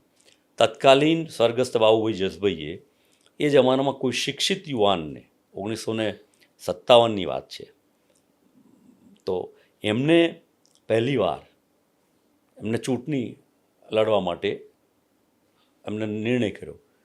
એ પરંપરાથી આપે જોયું હશે કે મારા પિતા કે જે સામાજિક વિચારધારાઓ માટે એ જમાનામાં એમને વીપી સિંહ આવ્યા હતા અહીંયા સમજાવવા માટે કે માધવસિંહજી આપ થોડું એડજસ્ટમેન્ટ કરો આ અનામત માટે, તો કે તમને ખસેડવા આવ્યા નથી અમે, તમે તો આ માટે.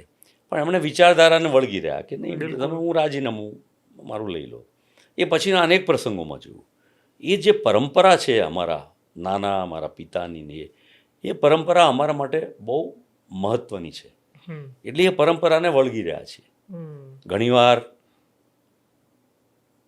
ઘણા પ્રશ્નો પણ ઊભા થાય, પણ અંતિમ જે શક્તિ મળે એ વિચારધારાથી મળે. કઈ કે નાના માણસોનો પ્રેમ, આશીર્વાદ, અથવા તમે જે કંઈ નાનું મોટું સારું કામ કર્યું હોય એને માટે તમારા માટેની સદ્ભાવના. એનો આમ તો ના કહેવાય, પણ મને 101 દિવસ હોસ્પિટલમાં રહેવાનું થયું કોરોના ટાઈમમાં.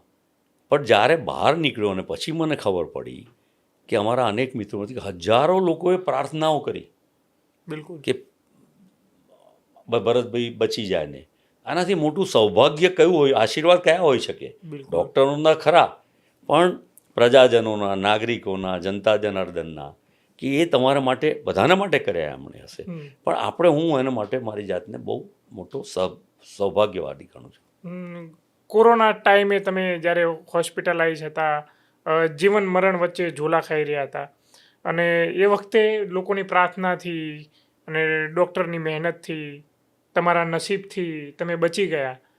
અને એ પછીનું પહેલાંનું જીવન, અને એ પછી તમે શું વિચાર્યું કે હવે મારું શું કરવું જોઈએ, આ નવું જીવન મળ્યું છે મને, પહેલું કામ શું કરવું જોઈએ? એટલે હું જ્યારે બચીને આવ્યો એટલે પહેલાં તો મેં ડૉક્ટરને કીધું કે મને હોસ્પિટલમાં પડ્યા નથી જીવવું, હમ. હરતા ફરતા કરો તો જીવાડશો.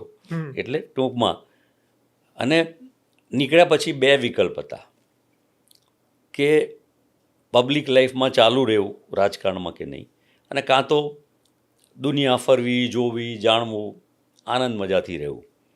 પછી જે પરિસ્થિતિ જોતાં મને લાગ્યું કે ના, મારે જાહેર જીવનમાં ભાગ કોંગ્રેસ પાર્ટીમાં રસ, આ વિચારધારામાં લેવો જોઈએ. અચ્છા. અને એટલા માટે અત્યારે પણ તમે જુઓ છો કે હું એવરેજ માનો કે હું કોઈ એવા વ્યક્તિગત હોદ્દા પર નથી, પણ પ્રવાસ, મળવાનું, જુદા જુદા સમાજ, જુદા જુદા વર્ગના લોકો, ઝેન્ઝી કે ફલાણા, એને મળી, કનેક્ટિવિટી, નવા વિચારો એમાંથી જાણવા મળે, શીખવા મળે, અને એમાંથી આદાન પ્રદાન કરીએ, કોમ્યુનિકેશન કરીએ, ટ્રેનિંગ કેમ્પ, ને આ બધું જ મારું કન્ટિન્યુઅસ પ્રોસેસ ચાલુ જ છે. આ જેન્જીસની વાત આવી, એટલે કે જે કિશોર વયના યુવક યુવતીઓ, શું લાગે છે એ એટલા સક્રિય છે, એ એટલા વિચારશીલ છે જે પોલિટિક્સને લઈને, દેશને લઈને, કે જે પરિવર્તન લાવી શકે? જેમ નેપાળવાળી થઈ, નેપાળમાં થયું, બાંગ્લાદેશમાં થયું. આપણે એવું નથી ઈચ્છતા કે એવા રમખાણો થાય, એવી હિંસા થાય, પણ એ એટલા એગ્રેસિવ ને એક્ટિવ છે ખરા, ખાસ કરીને ગુજરાતનું. જે સર્વે અને જે માહિતી ફીડબેક મળે છે જુદી જુદી એજન્સીઓ, જુદા જુદા લોકો, જે ઝેન્ઝી ગ્રુપ, એમાં એક બહુ સારી વાત જે જોવા મળે છે કે એમને ધર્મ, જાતિ, ભાષા, એ ભાગલામાં કોઈ રસ નથી. એમને પોતાની મહત્વાકાંક્ષામાં ફેમસ થવું છે, આગળ આવવું છે, નવું કરવું છે, નવું જાણવું છે, સ્વતંત્રતા જોઈએ છે, એ પ્રકારની વાત. અને આ તો કુદરતની જે પરિવર્તનની દિશા છે, ઇવોલ્યુશન, એનો એક ભાગ છે. બિલકુલ. આપણે નહીં આપીએ તો એ તો આવવાનું જ છે. કોઈ નેપાળમાં કે બાંગ્લાદેશમાં કહેવા નહોતું ગયું કે તમે ક્રાંતિ કરો, એ અંદરથી જ ઉદ્ભવી હતી. એટલે જે સ્વતંત્રતાની વાત, નવું કરવાની વાત, ફેમસ થવાની વાત, આગળ જવાની વાત, અને એ અત્યારે એટલી જ જરૂરી દેખાય છે. અને એટલા જ માટે ભારત જેવા દેશમાં, કે જે India is a young country, દુનિયાનો સૌથી વધારે યુવાન ધરાવતો આ દેશ, એમાં જાગૃતિની ચેતનાનો જેવો દીપ પ્રગટતો જશે એવો આ દેશ ઝડપથી પ્રજ્વલિત થઈ જશે, અને ખૂબ મોટા ફેરફારો આવશે, અને પોઝિટિવ આવશે. જાગૃતિ, ક્રાંતિ, આ બધું ખાસ કરીને પીડામાંથી આવતું, દર્દ અને તકલીફમાંથી બહાર નીકળતું હોય, ડરમાંથી બહાર નીકળતું હોય, ડર સામે જીત મેળવવા માટે. એવો માહોલ છે ગુજરાતમાં? દેખીતી રીતે જ એવરેજ નાગરિક આ છેલ્લા આટલા લાંબા સમયથી અંડર સપ્રેશન જીવી રહ્યો છે. ગામડામાં જઈએ એટલે સાહેબ, હવે અમે તો કોંગ્રેસને વોટ આપ્યા હતા. હમણાં આજે જ એક સવારે એક પ્રસંગમાં જઈને આવ્યો કે અમારું સાંગોળપુરા છે, એ વિસ્તારમાં અમારું કુટુંબને બધા, અમે બધાએ જ તમને મત આપ્યા હતા 19માં, પણ એમાંથી માંડ 10 મત તમને મળ્યા. તો એવું કેમ? એટલે સવાલ not only EVM, booth capturing, જે પ્રકારે મતચોરીની વાત આખા દેશમાં, હરિયાણા કે મહારાષ્ટ્ર કે કર્ણાટકમાં થઈ, અને બિહારમાં જે રીતે 62 લાખ મતદારોની કમી થઈ, સરનો જે કાર્યક્રમ આખા 12 રાજ્યોમાં હમણાં જે શરૂ થયો, જે ઇન્સ્ટિટ્યુશનોનો કબજો ભારતીય જનતા પાર્ટીએ ડિક્ટેટોરિયલ લઈ લીધો છે, એ તમામ, અને એના દ્વારા ચૂંટણી પંચનો જે પ્રકારે ઉપયોગ, જે પ્રકારની માહિતી પોલિટિકલ પાર્ટીઓ તરફથી ચૂંટણી પંચ પાસે માગવામાં આવે છે કે ટ્રાન્સપરન્સી બતાવવા માટે કે તમે અમને સીસીટીવીના ફૂટેજ તો આપો કે ફોર્મ નંબર 7 કોણ આપી ગયું, ક્યારે આપી ગયું, કેટલા આપી ગયું, અને ક્યાં આપી ગયું. કોઈ પણ પ્રકારની માહિતી આપવાને બદલે માહિતી માગનારને, એ વ્યક્તિ કે પક્ષને એમ કહે કે તમે તમારી એફિડેવિટ આપો, તમારું આપો. એટલે ઇનડાયરેક્ટ ડિક્ટેટોરિયલ રાજ દેશ કે આ ચાલી રહ્યું છે. એ જો નાઝી કે હિટલર ના રહ્યા 12-13 વર્ષમાં, તો દુનિયામાં ક્યાંય આ ટકવાનું નથી. અને એ જે સપરેશન, અને ગુજરાત તો ગાંધીનું ગુજરાત છે, સરદાર સાહેબનું ગુજરાત છે, જેમાંથી શાંત ક્રાંતિ થઈ અહિંસા દ્વારા, અને એ જે ઝડપથી આવી, તમે ચોક્કસપણે જોજો. હા, સવાલ એને માટે કોંગ્રેસનું કાર્યરત હોવું, કોંગ્રેસના કાર્યકર્તા અમારા જેવા કાર્યકરોએ એક્સેપ્ટેબિલિટી એમોંગ પીપલ, સ્વીકૃતિ મળવું, જાણવું, સમજવું અને પ્રજાને આગળ કરવા અને પાર્ટીએ એની પાછળ રહેવું એ સૌથી અગત્યનું છે. તમારા પિતાશ્રી એટલે કે સ્વર્ગસ્થ માધવસિંહ સોલંકીએ, પૂર્વ મુખ્યમંત્રી, ખામ થિયરી અમલમાં મૂકી હતી.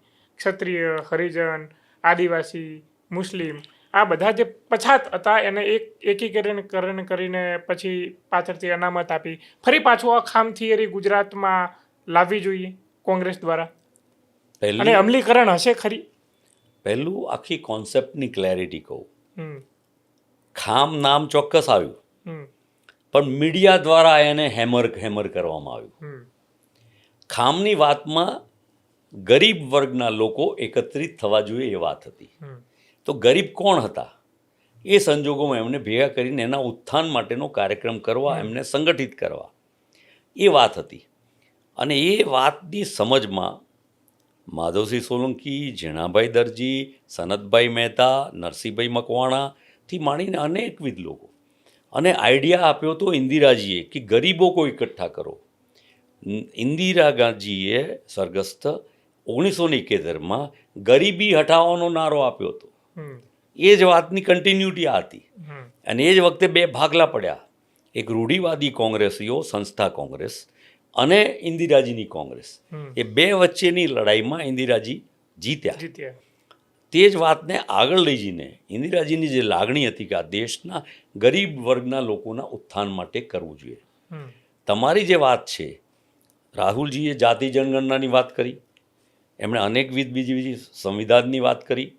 આ બધાની વાતનો મૂળભૂત એ હતો કે હિન્દુસ્તાન, ભારતના જે ભાગલા પડી રહ્યા છે, કે એ તો 10% કહે છે, હું તો કહું છું 2 થી 5% લોકો જ હિન્દુસ્તાનની 90% સંપત્તિના માલિક છે. અને એની સામેના 92-95% લોકો, હું તો મધ્યમ વર્ગને લઈ લઉં છું, અને સામાન્ય ગાડી લઈને ફરનારા લોકોને હમણાં નહીં ખબર પડે, પણ પોલ્યુશનના પ્રશ્નો, એન્વાયરમેન્ટના પ્રશ્નો, ડ્રેનેજના પ્રશ્નો, સોલિડ વેસ્ટ મેનેજમેન્ટના, હેલ્થના, એજ્યુકેશનના, ક્વોલિટીના, લો એન્ડ ઓર્ડરના પ્રશ્નો, જેની નીચે જ્યારે એમનું વ્યક્તિગત નુકસાન ખબર પડતું થઈ જશે એટલે જાગૃતિ એમનામાં પણ આવી જશે. જે ભણેલો વર્ગ છે, શિક્ષિત છે, ડૉક્ટર, એન્જિનિયર, વકીલ, બિઝનેસમેન છે, ચાર્ટર્ડ એકાઉન્ટન્ટ છે, કે જે લોકોએ ભૂતકાળમાં પણ આઝાદીની લડાઈમાં ભાગ લીધો હતો, જે દેવર એ વખતે વકીલો પ્રોમિનન્ટ હતા, એજ્યુકેટેડ લોકો, ત્યારે આજના સંદર્ભમાં પણ આ જે રિજાઇમ ચાલી રહી છે, બે મોટા ગેપવાળી, કોણ અદાણી, શું, ક્યારે, કેટલું હતા અને અચાનક કેમ આટલા, એવું શું કરી નાખ્યું, અને આ મોટા બિઝનેસમેન એવું કયું ઉત્પાદન, હજુ ટાટાએ તો કંઈક ઉત્પાદન કર્યું આ દેશમાં, મેન્યુફેક્ચરિંગ કર્યું, રિસર્ચ કરી, ઇન્સ્ટિટ્યુશનો સ્થાપ્યા, જેને રાહુલજી જેવા પણ માનો કે વખાણ કર્યા ઉદ્યોગપતિઓના, માનો કે આ દેશના, પણ જે લોકોએ કંઈ કર્યું જ નથી, ખાલી ટ્રેડ, ગોઠવણી, શેર માર્કેટ, ઊંચું નીચું મનમાની કરી, ક્રિકેટ, બીજું શેર, સટ્ટા કરી અને સામાન્ય માણસને લોભ લાલચમાં લાવી અને કોર્નર કરીને ફાઇનાન્સની ઇકોનોમી લઈ જાય, અને આ દેશનો જીએસટી 127 લાખ કરોડનો એ સાયફન થઈ જાય. એનું ડિસ્ટ્રીબ્યુશન ક્યાં થાય તો કે એનપીએ કોનો, તો કે આ મૂડીપતિઓનો, એના 25 લાખ, 30 લાખ, 40 લાખ કરોડ એમને માફ કરવામાં આવે. અને પેલા ખેડૂતો ગુજરાતના, એના માટે 10,000 કરોડની વાત અમે માગણી કરી કે એનો દેવો માફ કરો. હવે તો એમને માટે એકલું દેવાની નહીં, મુશ્કેલીની વાત આવી ગઈ. જે એગ્રીમેન્ટ થઈ રહ્યું છે એમાં આ ગુજરાત અને દેશના ખેડૂતો, પશુપાલકો, દૂધની ડેરીઓ, અમારી આણંદની અમૂલ ડેરી પણ જોખમમાં આવી જશે જો આ અમેરિકન ટ્રેડની ટ્રીટી અહીંયા કામ કરશે, કે ત્યાં 30-35 રૂપિયા લીટર હોય, આપણું 70 રૂપિયાનું લીટરનું દૂધની ક્યાં હાલત થશે. એની પ્રોડક્ટો જેનું નામથી હિન્દુસ્તાન ફેમસ થયું, એ અમૂલ ડેરી તમે લખી રાખજો, 2-5 વર્ષમાં ભાજપના રૂલમાં જોખમમાં મૂકીને ખતમ કરી નાખશે. વિદેશ નીતિની વાત આવે છે ત્યારે કહેવામાં આવે છે કે પ્રધાનમંત્રી આપણા દેશના અને ટ્રમ્પના બહુ સારા સંબંધો છે, એટલે અમેરિકા આપણી ઉપર મહેરબાન કાયમ રહેશે, એમ શું લાગે? હાઉડી ઇન્ડિયા, હાઉડી મોદી, અને ગયા હતા તો હારી ગયો ટ્રમ્પ, અને જીતી ગયા એટલે પહેલાં આપણી પર ઉલટું ખાર રાખે એવી પરિસ્થિતિ થઈ. અને શાના માટે પારકા દેશમાં જઈને ઇન્ટરનેશનલ રિલેશનમાં ભારત નિરપેક્ષ દેશ, એ કોઈની સાથે એલાઇન નહીં. ખરાબમાં ખરાબ પરિસ્થિતિ હતી તોય રશિયા જોડે એલાઇન નહોતા. રશિયા આપણને મદદ કરતું હતું, ફાઇનાન્શિયલ મદદ કરતું હતું, બધી જ મદદો કરતું હતું. અને જ્યારે પાકિસ્તાનની સાથેની લડાઈમાં 7મી ફ્લીટ મોકલી ત્યારે પણ રશિયા આપણી પાસે સાથે રહ્યું. અને જે અમેરિકા આપણને દબાવવા માગતું હતું નિક્સનના ટાઈમમાં, ઇન્દિરાજીએ, કેનેડી અને નહેરુના કેટલા સૌહાર્દપૂર્ણ રિલેશન. તમે રાજીવજીના સંબંધો જુઓ કે રેગન છત્રી લઈને એમને માથે મૂકીને લઈને એમને ચાલતા ચાલતા લઈ જાય. એ ભારતનો વડોપ્રધાન, એ ભારતના નાગરિકોનું ગૌરવ આજે તો હીન થઈ ગયું. ક્યાં ભારતના યુવાનો એમની નોકરીઓ, એમના H1, એમની વિઝા, એમની પરિસ્થિતિમાં પાકિસ્તાનના લોકો માટેની એમણે ટ્રીટીમાં એમની ટેરિફ ઘટાડી નાખી, બાંગ્લાદેશની ઘટાડી નાખી. અને ઇન્ડિયાની દશા જે કરી છે તો વિદેશ નીતિ એકલા આ બે નહીં, વેનેઝુલાથી ઓઇલ ખરીદવું પડે એવી વાત તમે રશિયાથી ના લઈ શકો. એટલે ભારત કયો વેપાર કરે, ભારતની કઈ ચાલે. કાલે ભારતના બંધારણમાં પણ તમે આ ક્લોઝ કાઢી નાખો, કરી નાખો, એવું માનો કે અમેરિકન પ્રેસિડેન્ટ કાલે કે, અથવા તો એમ કે જમ્મુ કાશ્મીરમાં અમે તમને કહીએ એમ તમે માનો કે એની સાથે ડાયલોગ કરો ને ચર્ચા કરો. જે દ્વિપક્ષી વાર્તાથી આપણે જે નક્કી કરવામાં આવ્યું કે ભારત પાકિસ્તાનના જમ્મુ કાશ્મીરના પ્રશ્નને હલ કરવાની વાત, એ તમામની દખલગીરી તરફ માનો કે આજની આ ભારતીય જનતા પાર્ટીની સરકાર જઈ રહી છે. તો આપણે બધાએ સમજીએ છીએ કેટલું મોટું જોખમ આપણા માથા પર આવી રહ્યું છે. શું લાગે છે અમેરિકા આપણા દેશની અંદર આવીને પારકી પંચાયત કેમ કરતું હશે?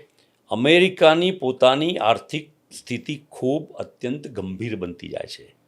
બેરોજગારીએ ત્યાં માજા મૂકી છે. ડોલર વીક થતો જાય છે. ડોલર તો આપણે જાણીએ છીએ કે જાતે જેટલો પ્રિન્ટ કરવો એટલો પ્રિન્ટ કરીને ઇકોનોમી પોતાની જાતને ટકાવી રાખે છે. પણ એના ટ્રેડ અને બધામાં હંમેશા જ્યારે પણ ઓઇલ માટેના ઝઘડા એ ઈરાક સાથેનો હોય કે વિશ્વના બીજા દેશો સાથે હોય, ત્યારે વેનેઝુએલામાં બી જે થયું એ, અને આજે બી કે વિશ્વના 4 મોટા માનો કે રશિયા, ચાઇના, અમેરિકા, આ બધી જ પરિસ્થિતિમાં અમેરિકાને પોતાની જાતને નબળું પડતું લાગે છે. એટલે ભારતને પાર્ટી બનાવી અને ભારતનો ઉપયોગ કરીને અમેરિકા પોતે મજબૂત થવા માંગે છે અને એમાં ઇન્ડિયાને નબળું કરતું જાય છે. અને ઇન્ડિયાની જે સ્વયંની શક્તિ, નિર્ણય શક્તિ, એના પર કાપ ને તરાપ મુકાતું જાય છે. પણ આપણા સાથે હસ્તક્ષેપ કરે છે, આપણા નિર્ણયોમાં એ હસ્તક્ષેપ કરે છે. શું આપણા નેતૃત્વમાં એટલું કહેવાની તાકાત કે હિંમત નથી કે ભાઈ તમારો હસ્તક્ષેપ હવે અહીંયા નહીં ચાલે? અમેરિકાને થોડી રાહ જુઓ, ઘણું બધું જાણવા મળશે આનાથી. પણ એટલે થોડી રાહ તો જુઓ, આપણે વેઇટ તો કરી શકીએ ને. લોકશાહી તો રહેશે ને, એવી તો આશંકાઓ નથી? લોકશાહી માટે હું એટલા માટે આત્મવિશ્વાસ ધરાવું છું કે વિવિધતાની સાથે આ દેશમાં હવે પાકી ઊંડીને સમજ આવી ગઈ છે. અને જૂની પેઢીઓમાં કદાચ આપણે ગુલામ બન્યા, હું, કુષાણ, તુર્ક, એના પહેલાં પર્શિયન્સ ને બધા જે લોકો આવી ગયા, અને પછી ફિરંગી, ફ્રેન્ચ ને અંગ્રેજો આવ્યા અને ગુલામ થયા. પણ હવેની જે તમે નવી જેન્ઝીને જે ને મૂળભૂત તત્વ જ એનું સ્વતંત્રતા છે, નવું કરવું છે. એટલે એ ક્યાંય ચૂપ, અને આખા વિશ્વમાં એનો ઇવોલ્યુશન છે સ્વતંત્રતા. એ ક્વોલિટી જોઈએ. સોશિયલ લાઈફમાં પણ એ બદલાતું જશે, એ પેરામીટર બદલાતા જશે. આપણા જનજીવનના રૂલ્સ પણ બદલાતા જશે. હવેનો અમે ભણીને મોટા થયા કે એન્જિનિયર થયા તો અમે ફેમિલી એટલે પિતા માતાની સાથે રહીને જીવન જીવતા હતા. અને તે વખતે માતા સવારે કાં તો તમને ટિફિન આપે કે તમે જમીને જાઓ, જોબ પર જાઓ ને. હવે તો કેવું કે દીકરો નીકળે ત્યારે લંચ કામ કરીને આવે ને લઈ લે ને સાંજે જ કદાચ ફેમિલી સાથે જમે. આખી પેટર્ન્સ આર સો ચેન્જિંગ. એમાં સ્વતંત્રતા એ પણ બહુ મહત્ત્વનો ભાગ છે. એક પ્રકારની આશાઓ અચ્છે દિન આએંગે અને લોકોને બહુ લાભ મળશે. અને આ ભાજપની સરકાર અને નાના વડાપ્રધાન બહુ દૈવ્ય પુરુષ છે, દેશને બહુ આગળ લઈ જશે એવી જે કલ્પનાઓનું માર્કેટિંગ જે કર્યું, ઢગલા બંધ, પેલું શું મેક ઇન ઇન્ડિયા અને ફલાણું ઇન્ડિયાના, એનાથી અંજાયેલા લોકો રાહ જોઈ રહ્યા. કારણ કે આપણામાં પેશન્સ ઘણું છે, ધીરજ ઘણી છે, એટલે આપણે રાહ કેટલી તો કે હવે કેટલા 10 ને લગભગ 12 વર્ષ તો રાહ જોઈ છે, પણ મને એવું નથી લાગતું કે હવે 15 વર્ષ પણ પૂરા કરે રાહ જોવામાં. કારણ કે 12 વર્ષમાં તો સારી રીતે ઓળખી ગઈ છે પ્રજા અને લોકો, અને એમાં 33% લોકોના જ મત હતા. અને તે કેવી રીતના મત હતા, એમાં ઈવીએમથી માંડીને વોટર લિસ્ટથી માંડીને બધા જ ને પેલું મનુષ્યમાં રહેલી નબળાઈઓ ને ધર્મ ને ઝાંસી, એટલે એમાંને બદલે હવે ક્લેરિટી આવતી જશે. એટલે સ્વતંત્રતા તો રહેશે ને રહેશે જ. અને RSS will not be able to curb. આરએસએસે વળાંક વળીને પોતાની જાતને ટકાવવી પડશે. ડેમોક્રેસી ટકાવવામાં બી એણે ભાગ ભજવવો પડશે. એટલે કદાચ એવું પણ બને કે ભારતીય જનતા પાર્ટીનું નેતૃત્વ પણ બદલાઈ જાય. અચ્છા, તો આરએસએસનો ઝુકાવ કોંગ્રેસ બાજુ આવી શકે એમ ખરો? આટલું લચીલું થાય તો કોંગ્રેસ તરફનો ઝુકાવો હોઈ જ ન શકે અચ્છા આરએસએસનો.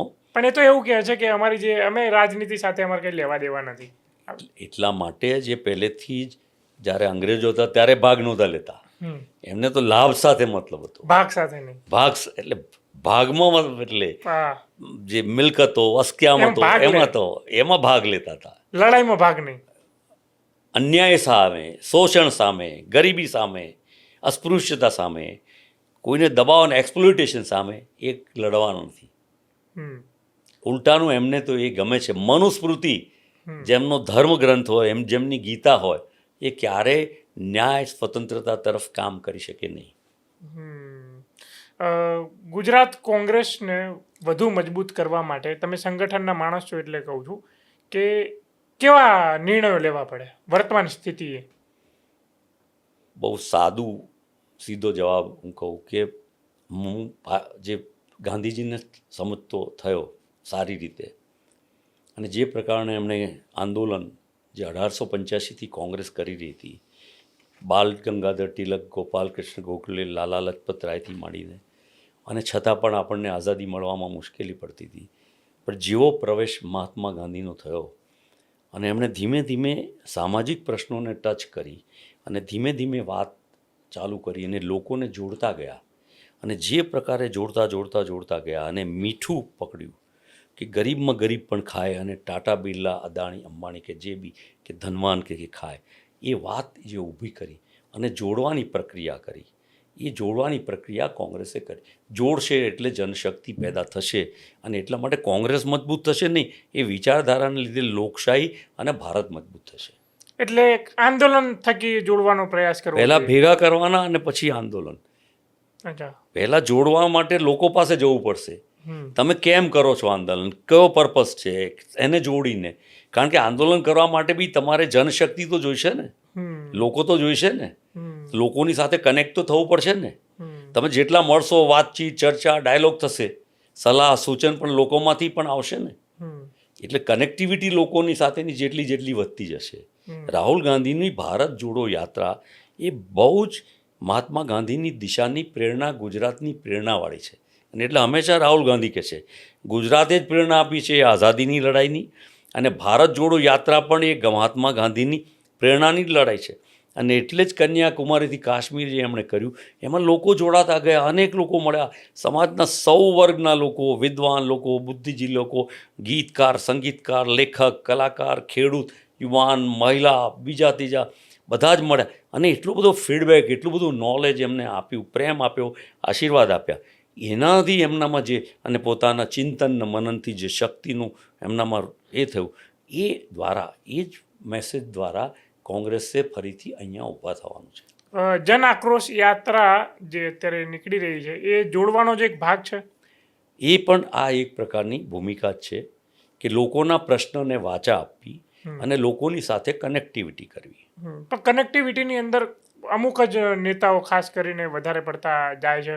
બીજા કોંગ્રેસના નેતાઓ જે છે, ક્યાંય ને ક્યાંય એ યાત્રાની અંદર જેટલો તમે છો, અમિતભાઈ છે, મેવાણી છે, લાલજી દેસાઈ છે, આ બધા જ ચહેરાઓ દેખાવા મળે છે. બીજા નેતાઓ એટલા બધા દેખાવા નહીં મળતા.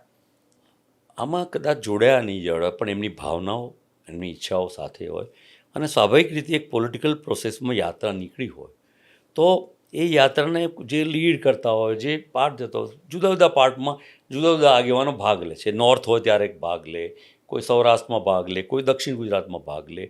બધા તો બધે જઈ ન શકે, પણ બધે જ ભાગ લે, જિલ્લાઓમાં ભાગ લે, અથવા અમુક સભાઓમાં ભાગ લે, અથવા તો જન આક્રોશ યાત્રા હતી અથવા તો પહેલાં કિસાનોની યાત્રા હતી. એટલે વાત મૂવમેન્ટ કનેક્ટિવિટી, લોકો સાથે જોડાવાની, વિચાર સાથેની. હું એને આગળ લઈ જાઉં કે હજુ બી જેમ મહાત્મા ગાંધી રાત્રિ રોકાણ કરે, લોકોને મળતા અને કરતા, જેમ રાહુલ ગાંધી એક લોકોને મળવાનું ટૂંકમાં, અને મળવાની સાથે કોમ્યુનિકેટ તો થવાનું જ છે. બિલકુલ. અને રાહુલ ગાંધી વિચારો આપલે, અને એમાંથી એમને કેટલું બધું મળ્યું છે. ઓલવેઝ એ શેર કરે છે કે હું અહીંયા ગયો, મને આ મળ્યો, મને આ કીધું, મને તે કીધું, અને એની સાથે એને આખા દેશના પ્રશ્નોનો ખ્યાલ આવ્યો. એવી રીતે ઇન્ટરનેશનલ પ્રશ્નો અને વાતો, પછી ટ્રેડ, વેપાર અને ડિફેન્સ અને ફોરેન પોલિસી, એની સમજ આવી. એટલે સોલ્યુશન કોની પાસે આવે કે જેનો પ્રવાસ વ્યાપક વધારેમાં વધારે લોકોને મળવાનું, અને એ સમજ, વાંચન અને ચિંતન થાય, અને એના દ્વારા નિરૂપણ થઈ શકે. એટલે Gandhiji prove two B the greatest leader in India મારી દૃષ્ટિએ. અને એટલે ગાંધી ચીંધ્યા માર્ગે પહેલું લોકોને મળવાનું ઝડપથી કોંગ્રેસે. 5 વર્ષ આવે, ઇલેક્શન આવી જાય અને અમે નીકળીએ, એ પૂરતું નથી. કનેક્ટિવિટી કન્ટિન્યુઅસ હોવી જોઈએ. ઇલેક્શનના હવે બહુ સમયગાળો નથી રહ્યો, 2027 નજીક છે. તો આ જે જનસંપર્ક જે છે એ કેટલો કારગર થઈ શકે છે? કારણ કે હવે યાત્રા નીકળી 2-3 મહિના એની અંદર જતા રહેવાના. તો આ જનસંપર્ક સ્પીડલી થવો જોઈએ, આંદોલન ઝડપી થવા જોઈએ, વધુ તીવ્ર ગતિએ થવા જોઈએ. આખી કોઈ પણ પ્રક્રિયામાં time is a relevant force. કયા સમયે કયું, તમે ને હું એ નહોતા જાણતા કે જે ફાઇલ ખુલી એના પછી શું થયું, અથવા તો અમેરિકા અને ઇન્ડિયાની ટ્રેડ ટ્રીટીમાં શું થયું. રાહુલજીએ છેલ્લા 4 મહિનાથી કે કરતા હતા કે એક ડીલ થઈ રહી છે, ડીલ થઈ રહી છે. જે 2012થી અનેક વસ્તુ કહેતા હતા કે ડિમોનેટાઇઝેશન, કે એક સુનામી આવી રહી છે આ દેશમાં, કે અનેક પ્રશ્નો કહેતા. ત્યારે લોકોને ખબર નહોતી પડતી, but he was well in advance, અભ્યાસથી, ચિંતનથી. એવી રીતે સમય પણ રિલેવન્ટ છે. હવે આ ટાઈમ પાક્યો એટલે કોંગ્રેસની મહેનત અને સમય એ બે કનેક્ટ થશે એટલે આપોઆપ પરિણામનું કન્વર્ઝન આવશે. પણ અમારા ભાગે અમારો સંઘર્ષ, અમારી મહેનત, લોકો સાથે જોડાવાનું, લોકોનો વિશ્વાસ સંપાદન કરવાનો, આશીર્વાદ સંપાદન કરવાનું, અમે એમને અનુરૂપ છીએ કે નહીં એ માટે અમારે વધારે લોકોને મળી અને અમારી કનેક્ટિવિટી અને અમારી સ્વીકૃતિ કરવાની છે. ભરતસિંહ, આપણે એક રેપિડ ફાયર ગેમ છે જે આપણે હંમેશા ગેસ્ટ સાથે કરતા હોઈએ છીએ. જો તમારી મંજૂરી હોય તો આપણે એક નાની એવી ગેમ છે, એક શબ્દમાં જવાબ આપવાનો હોય છે કે જેનાથી લોકોને જોવાની પણ મજા આવે. તો કરી શકીએ? કરો. અચ્છા, તો એક શબ્દમાં જવાબ આપવાનો છે. ના આપવો તો પાસ. આગ્રહ રાખીએ અને વિનંતી કરીએ કે તમે જવાબ આપશો. ગુજરાત કોંગ્રેસ વર્તમાનમાં એવી કઈ ભૂલ છે તમારા મતે જેને ના દોહરાવી જોઈએ, ભૂતકાળમાં થયેલી ભૂલ? એક ભૂલ. હારવું ના જોઈએ. ચલો, જીતવા માટે થયેલી એ ભૂલ જેને ના દોહરાવી જોઈએ. સાથે મળીને કામ કરવું જોઈએ. ગુજરાત કોંગ્રેસમાં કયો એવો યુવાન નેતા છે જે તમારી દ્રષ્ટિએ પ્રદેશ પ્રમુખ બનવો જોઈએ ફ્યુચરમાં?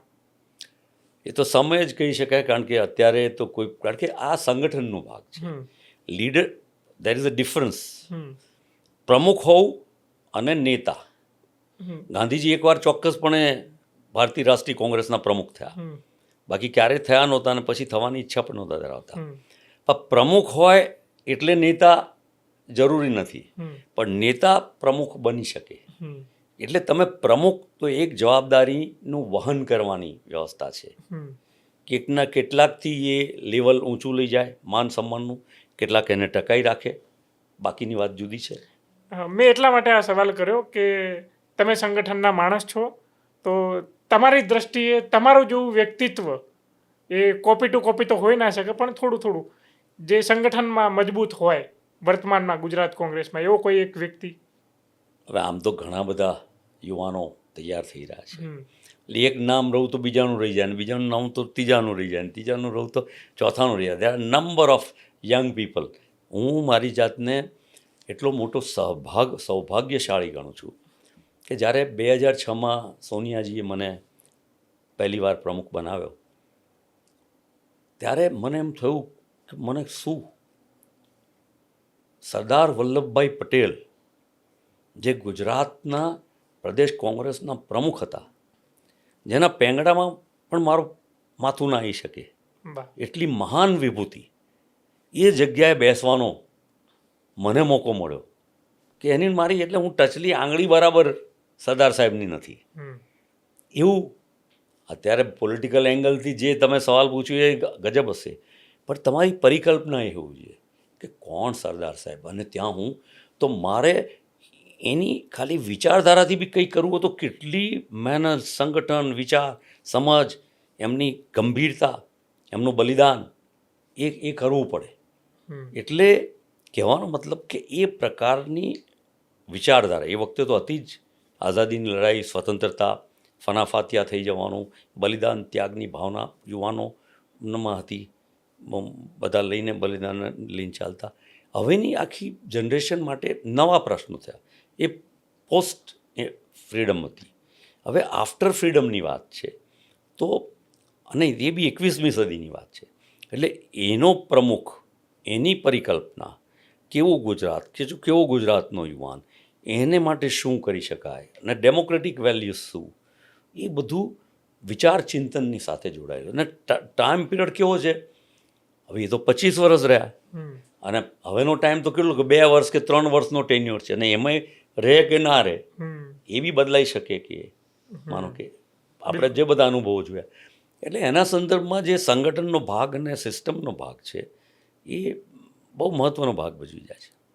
કદાચ ગુજરાત કોંગ્રેસ એટલી સક્રિય થાય વિધાનસભાની ચૂંટણી પહેલાં, અને એવો માહોલ બને કે ચૂંટણીના પરિણામ પછી બે ઓફર તમારી પાસે આવે કે કાં તો ભરતસિંહે પ્રદેશ પ્રમુખ બનવાનું છે, કાં તો એવી સ્થિતિએ પહોંચી જાય કોંગ્રેસ કે મુખ્યમંત્રીની દાવેદારી હોય, તો ભરતસિંહ શું બનવું પસંદ કરશે, પ્રમુખ કે મુખ્યમંત્રી? હું જનપ્રતિનિધિ બનવાનો ફરી ચાન્સ મળે તો પણ મારા માટે સૌભાગ્ય. આ સવાલનો જવાબ ચોક્કસથી લેવા માંગીએ છીએ, આગ્રહ સાથે, વિનંતી સાથે, કે ભરતસિંહને શું બનવું ગમે? મને જનપ્રતિનિધિ, લોકોની વચ્ચે રહેવું, એ મારું સૌથી મોટું સૌભાગ્ય.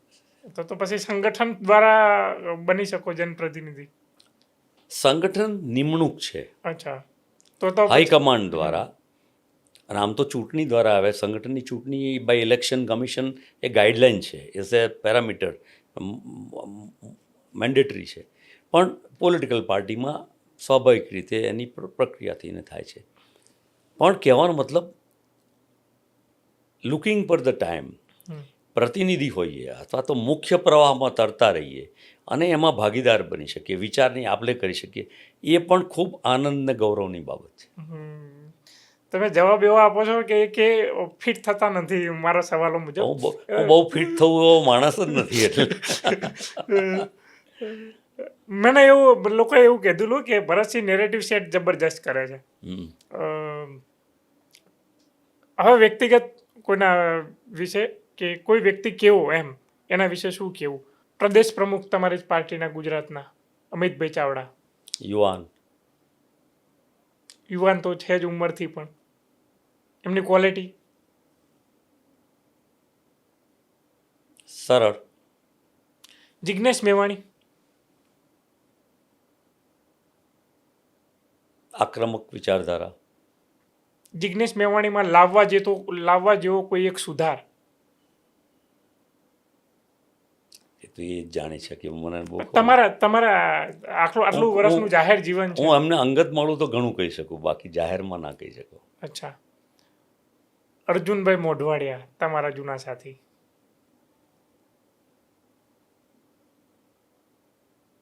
કપટી. આનંદીબેન પટેલ?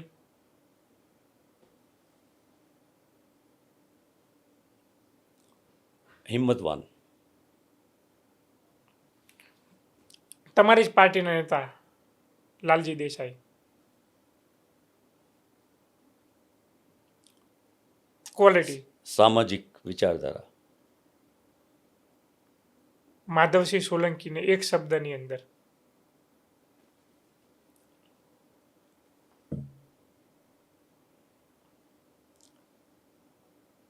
માનવતાવાદી વિચારધારા. મીડિયા કે સોશિયલ મીડિયા? મીડિયા કે સોશિયલ મીડિયા વર્તમાનમાં જે અસરકારકતા વધુ? બંને. એક એક જવાબ જો કદાચ 1-2માં આપવો હોય તો બંને સારા જ છે એમ, તેમ છતાંય આજની સ્થિતિ મુજબ તમને ખુશ કરવા હોય તો સોશિયલ મીડિયા.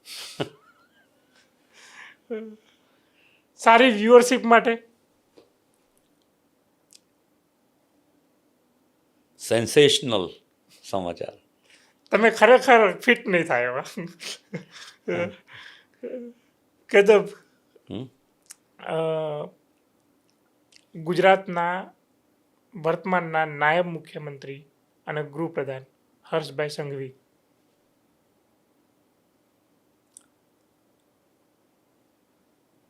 Over confident. મુખ્યમંત્રી મૃદુ અને મક્કમ ભૂપેન્દ્રભાઈ પટેલ. સરળ વ્યક્તિ. સરળ વ્યક્તિ ચાલે ખરા રાજનીતિમાં?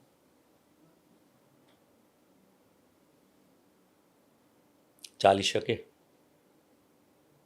પ્રભાવશાળી થઈ શકે ખરા? ટકી શકે ખરા? સમય એનું માપદંડ. સમય વિશે શું કહેશો? હંમેશા બદલાતો રહે. કોંગ્રેસ ક્યારે બદલાશે? થોડી રાહ જુઓ. કેટલી રાહ જોવાની? સમય કહેશે. તો સમય શું કહેશે પછી? બધું સમય કહેશે તો સફળતા ધૈર્ય સાથે કોંગ્રેસની જ આવશે. 30 વર્ષનો કોંગ્રેસનો જે વનવાસ છે કોણ પૂરો કરી શકે? કોંગ્રેસ પાર્ટી. વર્તમાનમાં કોંગ્રેસ પાર્ટી એ સ્થિતિએ છે ખરી? ઈમાનદારીથી આ જવાબ જોઈએ. થોડી રાહ જુઓ. એટલે વર્તમાનમાં નથી? થોડી એટલે ઇલેક્શન તો 2027માં છે, આજે 2026 છે. 1 વર્ષ તમને આવી કલ્પના નહોતી કે અમેરિકા અને ભારતના ટ્રેડ કે ડિફેન્સ પોલિસી કે બધામાં શું થશે ને એનાથી આખા દેશનું રાજનીતિક અને આર્થિક બાબતો એકદમ બદલાઈ જશે. નેપાળની કલ્પના નહોતી, બાંગ્લાદેશની કલ્પના નહોતી. નરેન્દ્ર મોદી વડાપ્રધાન ગયા અમેરિકા જીતાડવા માટે અને એ હારી જાય એટલે બહુ ટૂંકા ગાળાની પ્રશ્ન છે. અને જુઓ કે નરેન્દ્ર મોદી અને ભાજપ હજુ કેટલી ઝડપથી ભૂલો કરે છે, જે મને દેખાઈ રહ્યું છે કે બહુ ભૂલો કરશે. નરેન્દ્ર મોદીની કોઈ એક ખૂબી, ભૂલો તો બહુ શોધી પણ ખૂબી? સતત સંઘર્ષ. અમિત શાહની ખૂબી? બહુ નજીકથી જાણતો નથી. કોઈ એક સત્તા પક્ષનો કોઈ નેતા કે જે ખરેખર ઈમાનદાર હોય? જીવંત કે સ્વર્ગસ્થ? બંને ચાલે. જીવંત, વર્તમાનમાં જીવંત. એ પછી ગુજરાત પ્રદેશમાં પણ હોય કે સેન્ટ્રલ લેવલે હોય. ઈમાનદાર. ઈમાનદારીનું માપદંડ શું? તમારા મત મુજબ?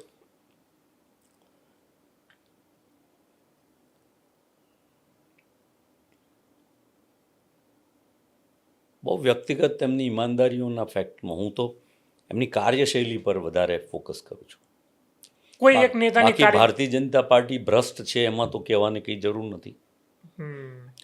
તમારા મતે સત્તા પક્ષના કોઈ એક નેતા જેની કાર્યશૈલી બહુ જ સારી હોય અને ખોટા એ સત્તા પક્ષમાં ભરાઈ રહ્યા હોય, કોંગ્રેસમાં હોવા જોઈએ?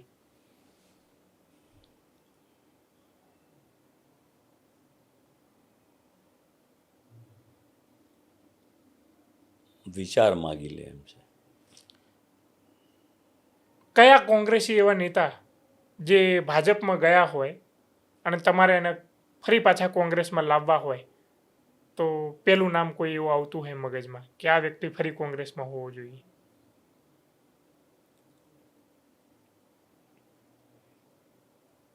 લઈ આવ્યા પછી કહીશ. નહીં તો બી આમ ઘણા બધા નેતાઓ ગયા છે, પણ કોઈ એવો નેતા હોય કે ભાઈ આ તો મારા તમે અમારી સ્ટ્રેટેજીને ખુલ્લી ના પાડો. નહીં તો આ તો સીધી પરીક્ષાનું પેપર ફોડી નાખવાની વાત છે હે?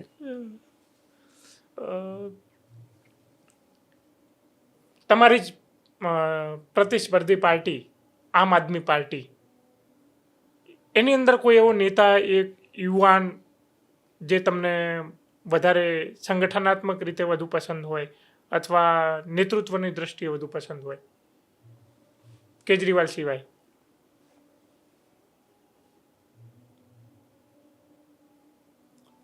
મારા સ્ટેટમેન્ટો આમ આદમી માટેના મેં જાહેરમાં વ્યક્ત કરેલા છે.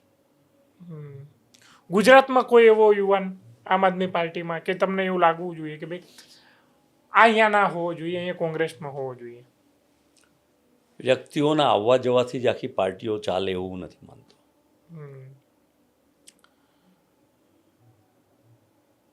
સંગઠનની દ્રષ્ટિએ ગુજરાત કોંગ્રેસની અંદર વર્તમાનમાં, મેં આ સવાલ બીજી વખત કદાચ મેં પૂછીશ પણ આ એક સવાલમાં જવાબ છે, એટલે કયો એવો નેતા છે જે ચાલે ગુજરાતમાં?